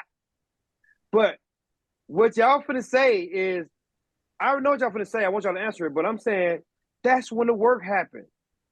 That's when the real work happened. When you start to understand that it's bigger than me. It's bigger than me. Marcus said, or I think Chantel said it. Somebody said about, damn, now my man is gone. He can't protect me no more. He can't do that. He can't pay this stuff. So that's when the work happened. If you have any kind of conscience and you've been any kind of upbringing, that responsibility started to hit your shoulder. Go ahead, Marcus. That question was to you and Jesse, brother. Thank you so much. Nah. Yeah. Hey, you know what the crazy thing about that is this? For me, it dawned on me 2007 when I stumbled 3 times and I seen the devastation on my wife. Was like, if you love her so much, how could you do this? How could you do this? How could you do that? And I sat back and was like, man, she got me. She don't even have a clue all the road I done traveled, that this is the least I done. You know what I mean? But then I was like, I thought to myself, I said, how can I explain this to her? I say, because she always say, you love your brother, you love your sister, and you love your brother more than anything. And I say, yep. I say, because we could be divorced tomorrow, I'm still gonna have my brother and my sister. I say, but do you think that I'm just gonna leave my brother and sister out of it because I just don't give a shit? You know what I mean? I'm just doing what I do. She was like, no, I would never do them like that. They understand me. You don't understand me at this moment. And at that time, I realized everything I've been doing all these years affected a whole bunch of people that love me. And I was like, I seen the pain that I caused to my wife. I seen the disarray. I lost one of my houses, my first house I ever had. I lost it. That was because I caught a DUI. Now my family got to move out. They didn't move into my kids to move into they got their own apartments. My wife got to go sleep on their couch and all this type of thing while I'm sitting in jail on a DUI. I get out of jail, but I'm a reader. So I figure out how to get my house back, all the extra, you know what I mean? But at that moment, it was 2007 that I realized all my choices affect everybody else, and being held accountable for that. Because, in the streets, you got to be able to say, understand me, it is what it is. This is how the game go. You know what I mean? Because we running around on the streets like we invincible. All along, you ain't. You know what I mean? But you have to have that mentality to be a survivor. You can't be out there like, yeah, one day I'm going to go to jail tomorrow. If I keep doing some stuff, you can be like, they got action at me. This is how we think. This is how we program ourselves. You know what I mean? Which is a lie. But at that time when I realized, this was 2007, that I realized everything I've done, how it affected everybody else around me. And then all my thinking has changed. That was me having a conversation with myself that allowed me to say, okay, I need to fix me first. And I continue to have these conversations daily. You know what I mean? I'm not the one to open my mouth unless I got something good to say. You know what I mean? Or it makes sense. I'm not just talking just to be talking. That's not who I am. My wife said, you don't do no talking. I think I got that from my mama. It's all about that action. You know, that's just who I am. So it was 2007 that I can honestly say the thought of being responsible took place. And as it's a continuous journey. You know what I mean? And that's the best I could say. And today I'm very thankful that I'm where I'm at. Thank you, All bro. right, myself, it was my 41st birthday in 2001. My son told me I'm up in there acting like a clown when he had his first daughter, and he was telling me that how my family needed me home. But I'm in there showing out, and it took me 16 years to get it to 2017. Yeah. First of all, thank you guys for all sharing and being vulnerable and telling your truth. Really appreciate that because it makes me think about my family and what they had to go through and how we had to support them and how they supported me all my life and why I ended up where I ended. So I do want to say thank you for that. My question is for Chantel because she says she's a community therapist, and me working in the mental health field, I've noticed that we don't have enough Black men who are therapists in our field. And how does one become a community therapist? Like, is there some route that can help us or even all of us become therapists? Like, do you know of some program? So I specifically went to school as part of the first cohort at California Institute of Internet Studies to be a community. They had a community mental health sector. I wouldn't have went to become a therapist. One of these therapists running around here. I specifically went to that cohort. I don't think you necessarily need that. I believe in stuff like restorative justice for Oakland youth. Our Joy does really good trainings. They also give them away for free. There's places you can go to that do like peer mentorship. That's not the thing that even if you went to the school for 4 years or whatever, 2 years, or you take these programs, that's not the thing that I think that matters. I think the real important thing is you don't even need all that, the certification over a weekend or 2 weekends. You just need to be able to be really cognizant, but also having someone like I work with a lot of people. I do a lot of donating of my time.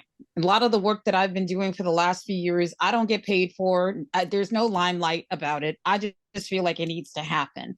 So I love working with our people, and so I give away a lot of mentorship stuff.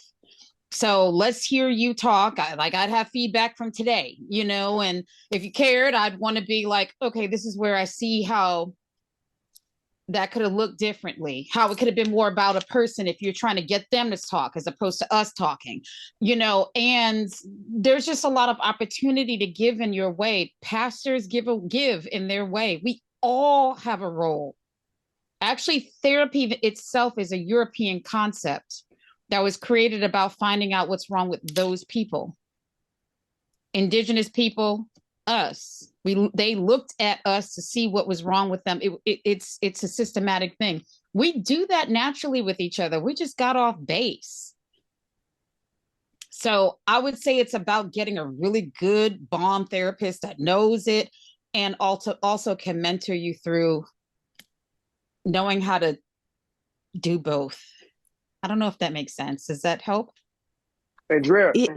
Yeah, it helped them, but you did cue on something for a cohort, and I know San Francisco does a lot of those kind of cohorts and those type of programs, but I haven't seen anything.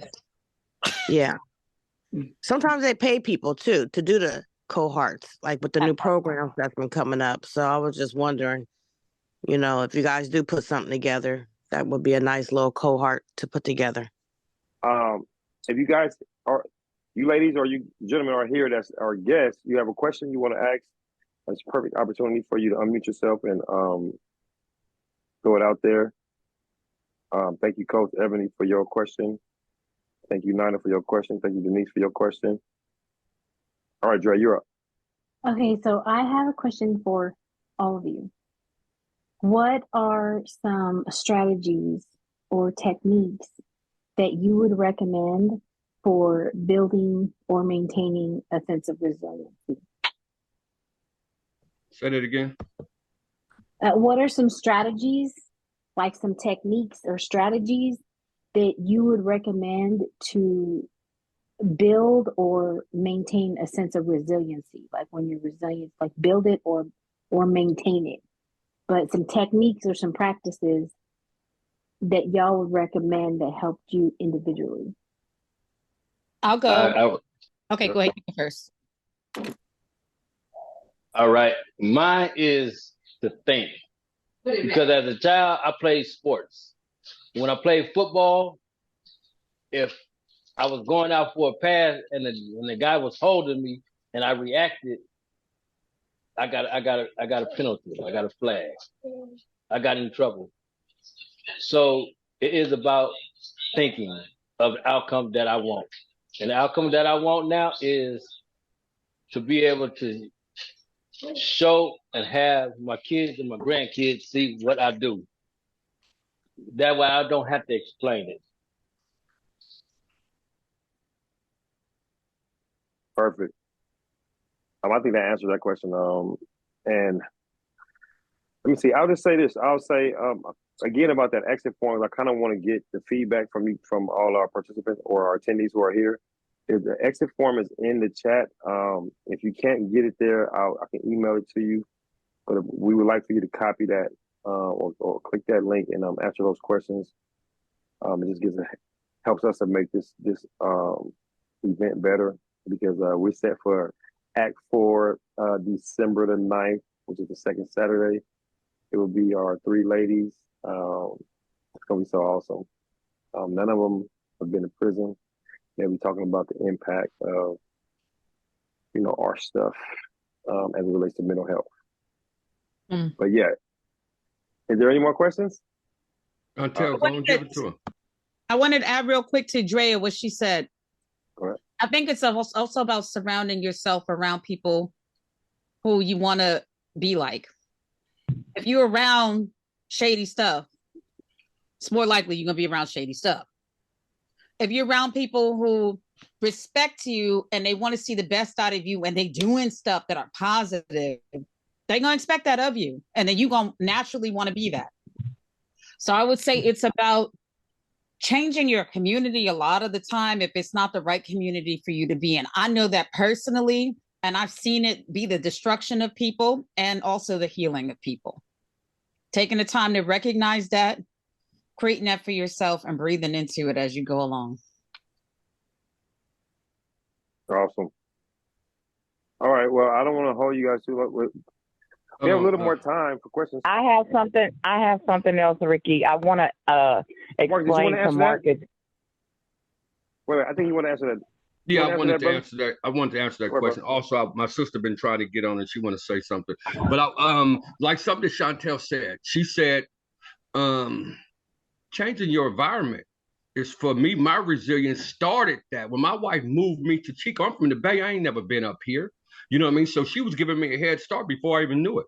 You know what I mean? It's like I'm in a totally different environment, so I'm going to respond totally different. It's like, okay, I'm in Pittsburgh. I know exactly what I'm finna do out here. I'm going to run into all the craziness. Now, here it is. I'm in Chico. I don't know none of these people. All these things are for me, so I'm going to be on my best behavior. You know what I mean? And that gave me the room to even think, to even just start thinking clearly. Because when you're in the Bay, it's so much stuff shooting at you. Your past is shooting at you. All this new stuff is going on. It's just like being on the yard. You're trying to figure out all the politics of everything that's going on. It's like when you go from yard to yard, you got to find out, okay, you done left this yard. Now you're on another one. You're like, okay, well, let me see what's happening out here. You really paying attention. That's why I do more listening than talking, for me to be able to see what's going on. And for me, like, changing my environment was the start of my growth as to be the man I am today. Because I know damn well if I was in Pittsburgh, I didn't caught a body, or I'm in the penitentiary, I wasn't gonna survive at all. There was no way. I know that. You know what I mean? It's too much going on out there, and your past catch up to you too. Also, you know what I mean? So changing my environment, and like Jesse said, continue to have that conversation with yourself. It's a daily struggle. You know what I mean? And I'm like, Chantel hit it right on the head. You got to be around different type of people to get different results. even for your mind to start thinking. You know what I mean? It's like, okay, we on the block, or we dealing with some cats. You ain't talking about no stocks. Ain't mother's talking about buying houses. I got my own house. I live on 7 acres. You know what I mean? My property is bigger than the block I was running. You know what I mean? All the blocks I've been running. You know what I mean? I'm very thankful. The solitude, or the not the heckness. There's so much going on. I got peace, and every day I fight for my peace. You know what I mean? And I keep anything out my box that don't bring me peace. I don't need none of that confusion. I don't need to be listen to these grown folks' problems. I got grandkids' problems that I'm dealing with as far as when they in high school. These are the type of problems I'm dealing with daily. But I am surrounded around good people that don't think like criminals. My sister, my wife, you know what I mean? My aunties, you know, my partners that's in doing business. You know what I mean? And RCA has allowed me to stay grounded. That's the thing about those are my things that I need, and that helps me, you know. And that's what I got to say, and the story continues. All right, we have a couple people. Let me see. So, excuse me. I think I see Kurt. I think Chantel wanted to adjust a little bit what she said, and then we go right into Kurt. And then again, I'm asking for people who haven't spoken yet. Come on here and get your question out here, because again, like, your voice matters. Go ahead, Chantel. My little adjustment is, I think it's important to get out of it for a while, but it's also important for you to get back in to your community, because ultimately when you leave out, a lot of people are leaving out of Oakland, and all they're leaving here are the not okay voices to hear, all the stuff that's going to get them caught up. I think it's important to go and get your healing, which is what I guess prison was supposed to be for. It was supposed to be rehabilitative, but there's nothing rehabilitative about that process. But you're supposed to come back, and you're supposed to be mentoring, all that stuff I talked about. You got to come back to the community in order to make sure you didn't leave behind weeds in order to find your farm. Otherwise, you're leaving it to whatever's here. And that's the only thing I wanted to adjust. I'm sorry. Thank you. And Kurt, I see you, brother, but I see Gabriella, so I want to I'll give her a shot right quick. Come on, sister, let's hear from you. I just wanted to say I was listening. I've been listening. I'm just going to say that I'm very grateful for your organization.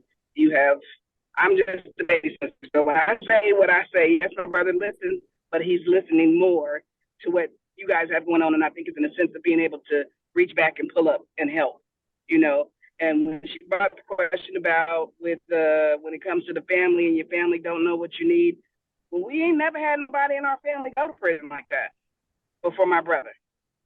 My dad and them and my uncles and them did their things, but nobody had been to prison. So they didn't know what to offer. They didn't know what to do. And so we definitely need that for the kids nowadays. And with listening to both of these brothers talk, they both had great surroundings, love, they knew what to do, but the world's gonna pull you where they're gonna pull you, and they're gonna make the choices they're gonna make. So it's not about, oh, I was just raised by my mama, a single family home, but you have all the love and structure. So we gotta continue to let them know that they have that for these youth. So I greatly appreciate what you guys are doing.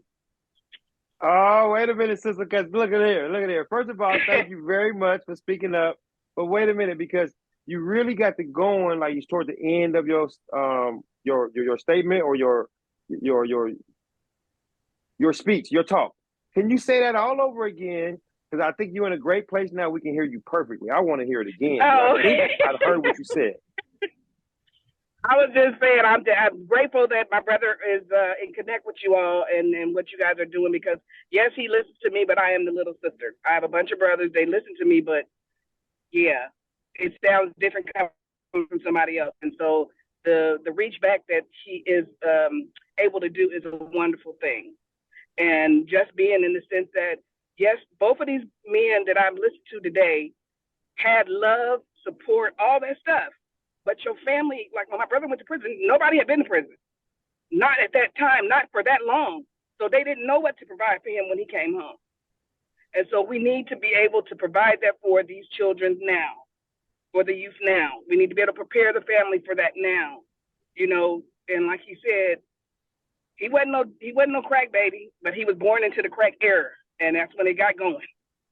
And just all that We're trying to clean up all of that stuff that's happening from back then. And these kids don't understand that. And when you telling them your story and you saying where you come from and all of this, but you had the love and structure, so people are looking at you like, well, how you end up in prison? You had loving grandparents, you had great parents, your grandparents owned property. How did you end up in prison? It's not all of what the world make it seem like. So this whole like, oh, your kids act like that because you a single parent and they didn't have man out. No, that's not it. It's the love and support and the systems that we need to get to standing on. But again, thank you. I appreciate y'all talk, and it's been wonderful. Thank you, sister. Thank you so much. Now, hold on. Now, Mr. Frazier, executive director of a multi-million-dollar organization in the heart of Oakland. I want you to hear that. We've been having conversations about these families, man. I want you to hear what the sister just said. They don't know, and they want to be prepared for the young people because nobody wants the people to go to jail, but they also want to be able to support them. You know, definitely before, let's our whole thing about our when we get to the youth, our thing about coming to the youth is about prevention. We don't want to get to the youth like it's okay. Yeah, we could talk to the people that's already involved. We know that because we was involved. But we want to prevent these cats, man. Because once they get their minds open to this stuff, like the sister just said about the limousine, all that stuff, man, they gonna take a chance. I took a chance. We took chances. Chances on top of chances. But what we're saying is that also everything what the sister said, and I'm getting excited right now, but everything that the sister said, but also what was missing, and this is why I started this organization, because what was missing was the model of the guys. We seen Marcus. I seen him. I wanted to be like him. Yeah, me.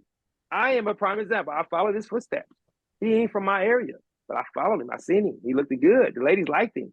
Ooh, so the whole other thing, what I'm saying is that the model that we want to present, and we don't want to push it all in your face. We just want to say, listen, like everything he said, everything Jesse said, and we want to share that with the people, the young people who making these decisions. And then also we want to show them the success. He said he owns 7 acres, man. Did you hear I say 7 acres? Oh my gosh, peace of mind. So yes, sister, thank you so much. I appreciate you, and this is why we do what we do. And I'm crazy a little bit, so I get going.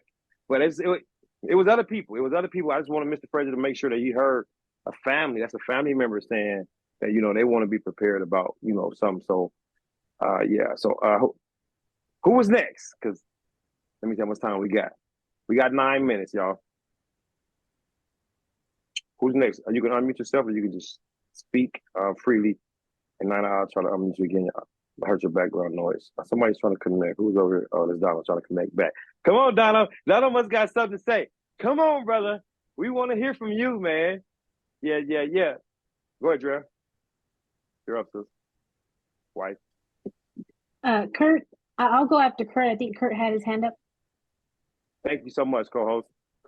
Kurt, where are you, brother? Okay, there you go. Go ahead, brother. What's up, everybody? For the people that don't know, I'm Rick Cousin. The questions I have for Marcus and for Jesse also, and for the doctor as well, Dr. Chantel, she can also input on this. But back to when it's kind of like we're piggybacking on what we're talking about around with the youth. Like for Marcus and for Jesse, back when you seen the turn come in your life, because your background, what would you have told the young Marcus? What would you have told the young Jesse? Back then, what programs or something that you would have offered to you to make you not go down the road that you went down? And then for the doctor as well, I can see that the work that you're putting in for the community and the steps that you're taking, but for the people that you've seen, what do you think would be good choices that we can do for the youth? So that's my questions right now. For me, hey Kurt, how you doing? What's up, bro? For me, the younger me would have been able to tell myself to be in control of your emotions, because our emotions is what caused a lot of these things for the reaction to take place. And I have adopted a saying to myself, intellect over emotions. And this is why I continue to just slide by a lot of things and be able to talk to the youth as of my time. I come from a generation where as though when we came off the porch and the next little kid called herself trying to hang out, we was like, man, get your little ass up out and take your ass to school. You know what I mean? Because I come from a background of well-educated people, you know what I mean? So school was always your way to be able to find your way to different avenues. You know what I mean? I would have been telling myself, stay in control of your emotions, because I was the one that, you know what I mean? I get emotional about something. I didn't like people attacking other people. So I was the one that at Pittsburgh High School, somebody messed with Lil John because he's shorter than everybody. Them Lawsons or something, they tripping. I'm the guy they gonna come to and be like, man, Marcus, they tripping. I'm checking everybody. Like, hey, man, whooping. I'm ready to go there. I'm finna put hands on everybody about that. And that's what got me in a lot of trouble for me missing my education. But I did want to say, as soon as I did go to prison, the first thing I did, was walked over there to the they had gave GED classes. The first GED I seen it, I was walking in the yard with my partners like, hey man, let's go get a GED. They like, man, I don't know what, man. I walked up in that thing, got that GED on my first try and sent it to my mama because that's what she wanted me to have, because that was something that you needed to have in order for you to be successful. And as of getting now, I stay educating myself. I stay learning. My sister is a bookworm. You know what I mean? All my people, they is learning. And for me, it was more being in control of your emotions. And I know that most of these kids now are very emotional. And this is why we're getting all these reactions. And I'm like, I just was amazed that they like committing crime with 30, 40 people. Like, I don't even know that many people committed crime with, you know what I mean? But it's like, and the leadership qualities are not being exempted out there. And like Chantel said, okay, I know you left, but you got to go back, because for sure you planted some seeds. You need to pull them weeds up. And this is why I'm attached to RCA. It is allowing me to now say, okay, it's time for you to get back in the game. I'm finna get out there and understand me and be able to show them cats that was doing what they doing now, that you call yourself following in my footsteps. That man, this is what you're gonna have to. This is what you have to contend with. You know what I mean? And I had to get myself right. And for me, have to uproot myself to where I'm at now to get my peace of mind, for me to be ready to go back and battle. This is what needed to transfer, and this is what needed to take place. You know what I mean? And for the sake of time, y'all, let me just tell y'all, for the sake of time, I know everybody got things to do. We got 4 minutes. For the sake of time, I want to throw something out there. And somebody else got a question. I want to throw something out there. I'm gonna put a phone number in the chat. I want y'all to look at this thing and understand what this is, though, because we are for real about what we're talking about.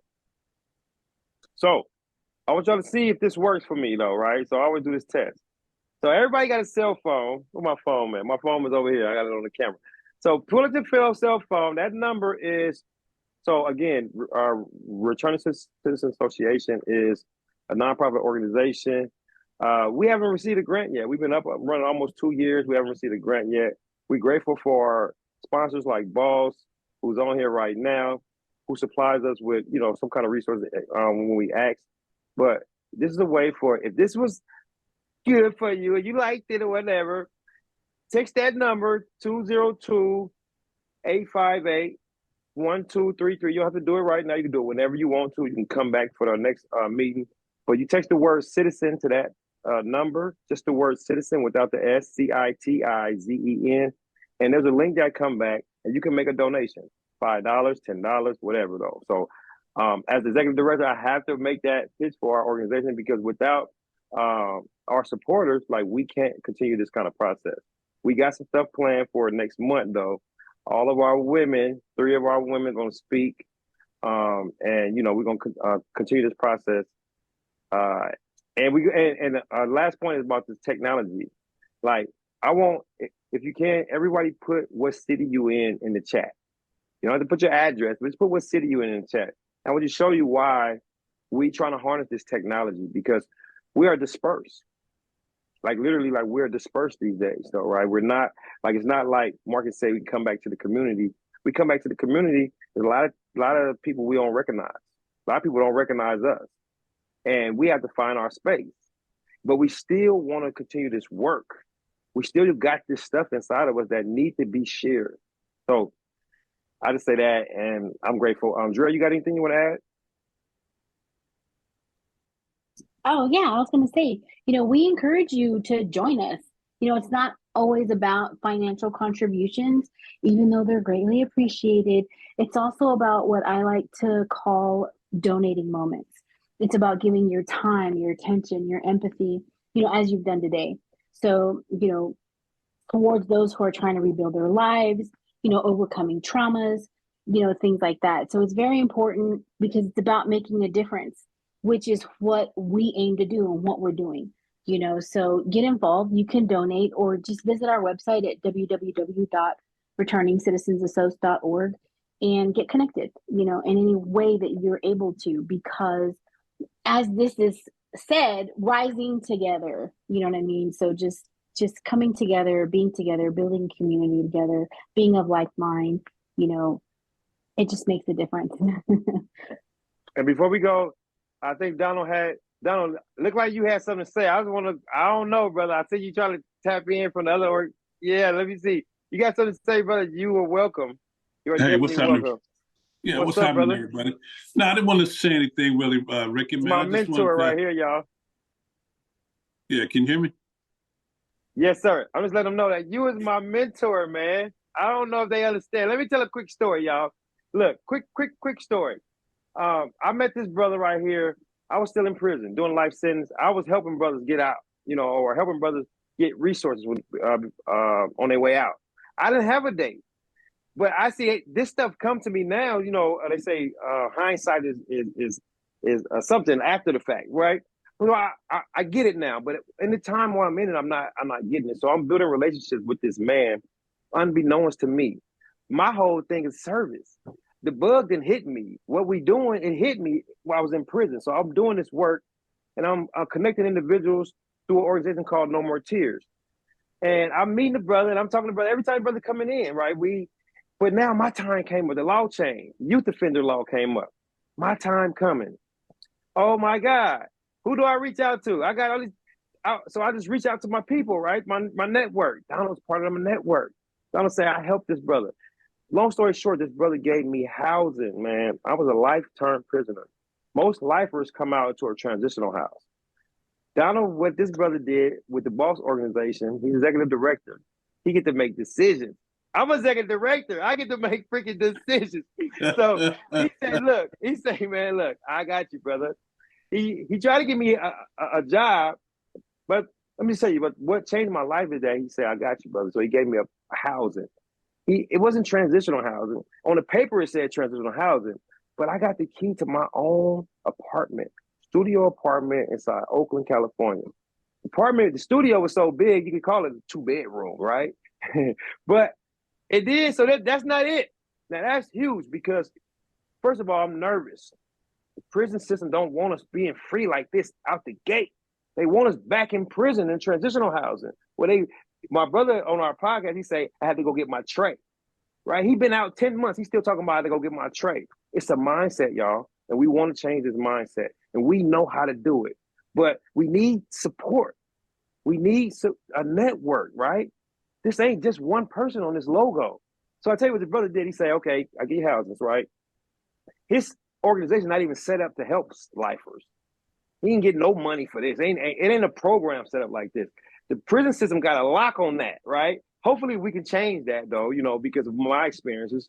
So the brother gave me this housing. The parole people came to my place like 2 days later, right? I'm nervous because they finna put me back in the place where all the jail people at, right? So they look around, the lady, she come around, she look around, she said, okay, well, where's everybody else? Wait, hold on. Even before she get there, the place I'm in is the bottom stairs. It's apartment complex, so you got to get into the door. Like Marcus said, his grandfather owned an apartment complex. Well, the brother, they own a building, so you got to get a key to the front door. So I got to call Donna. So first of all, she comes through there, she can't get through the front door, so I got to let her in. Oh, she tripping off that. So you come upstairs.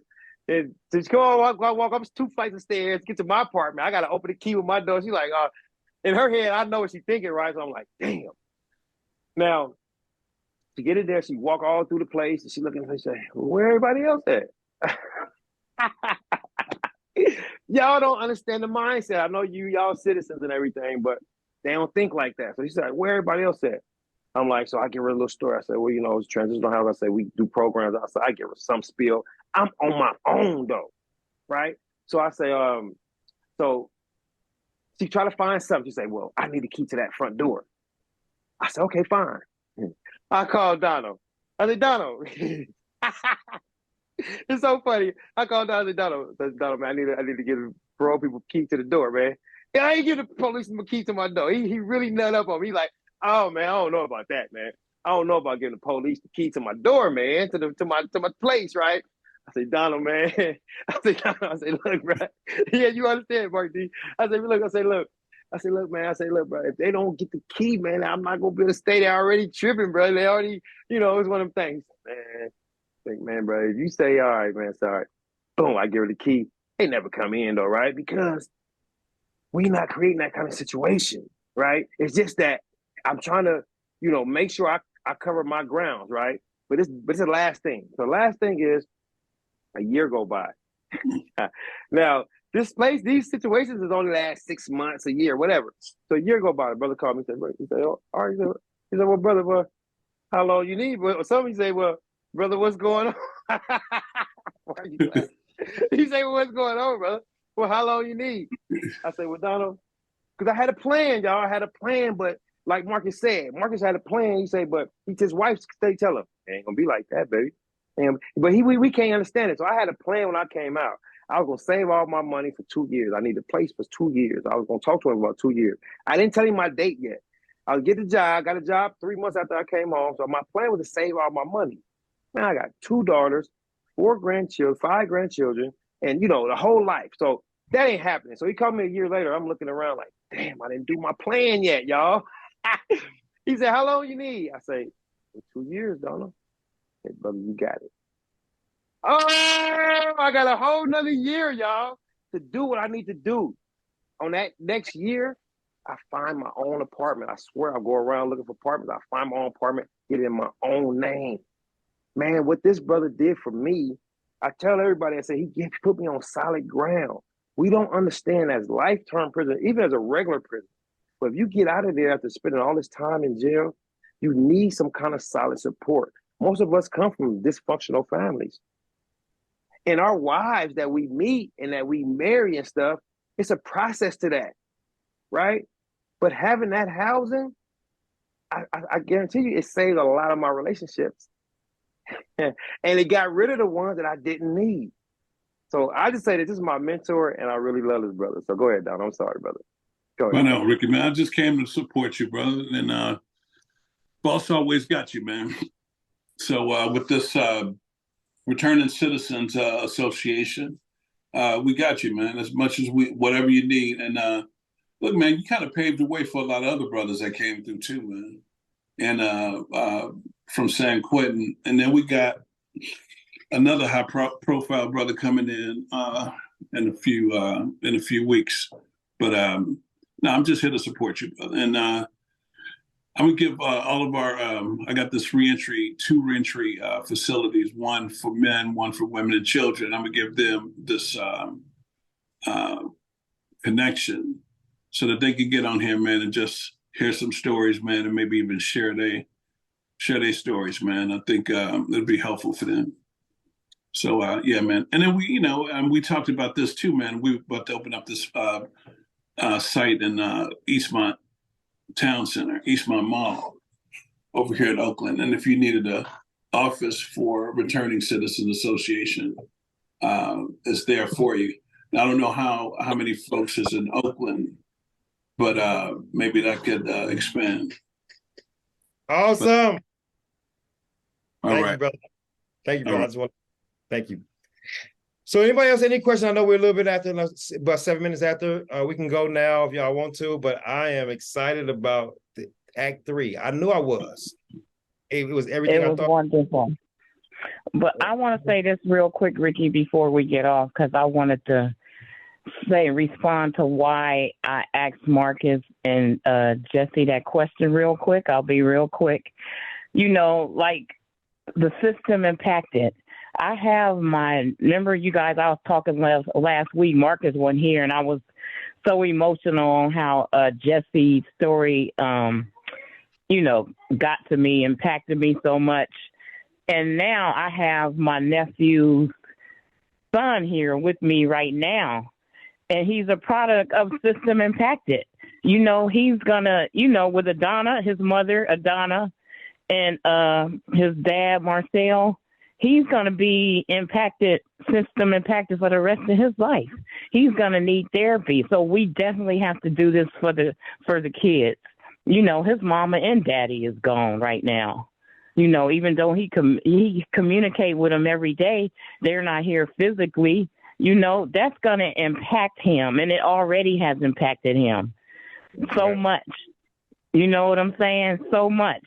And we got to do this for the kids, and that's why I want to reiterate what Ricky said. Ricky and his wife spend their own money. We done put in money. We don't have grants yet. You know, we've been doing this on our own for over a couple of years.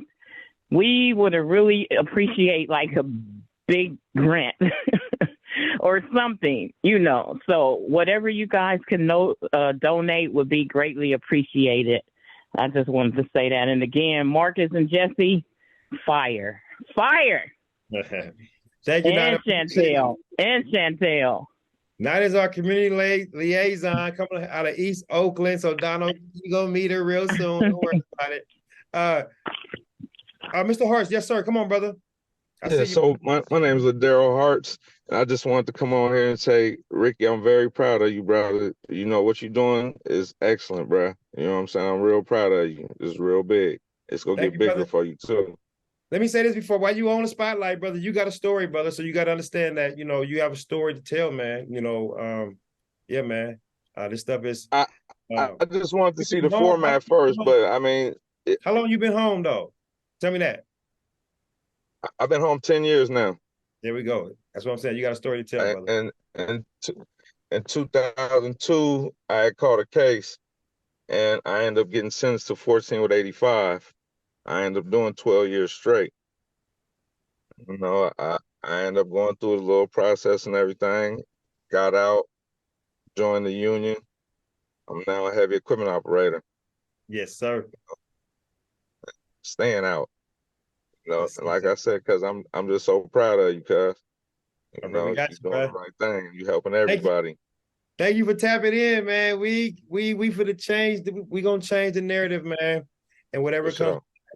We thank the family who support us. And I'll say that let's get ready for Act 4. Act 4 is coming up December 9th. I'm gonna be prepared.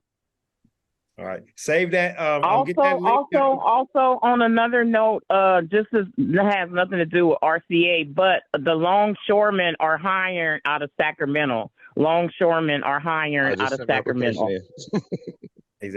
Yeah. Thank you, Nina. That's what we do. So how do they get access to the application, Nina? They go online or what? Hold on, let me put it back off you. And the bad thing is it already ended. So I got it. My girl, her friend had it, and so she had passed it on to me.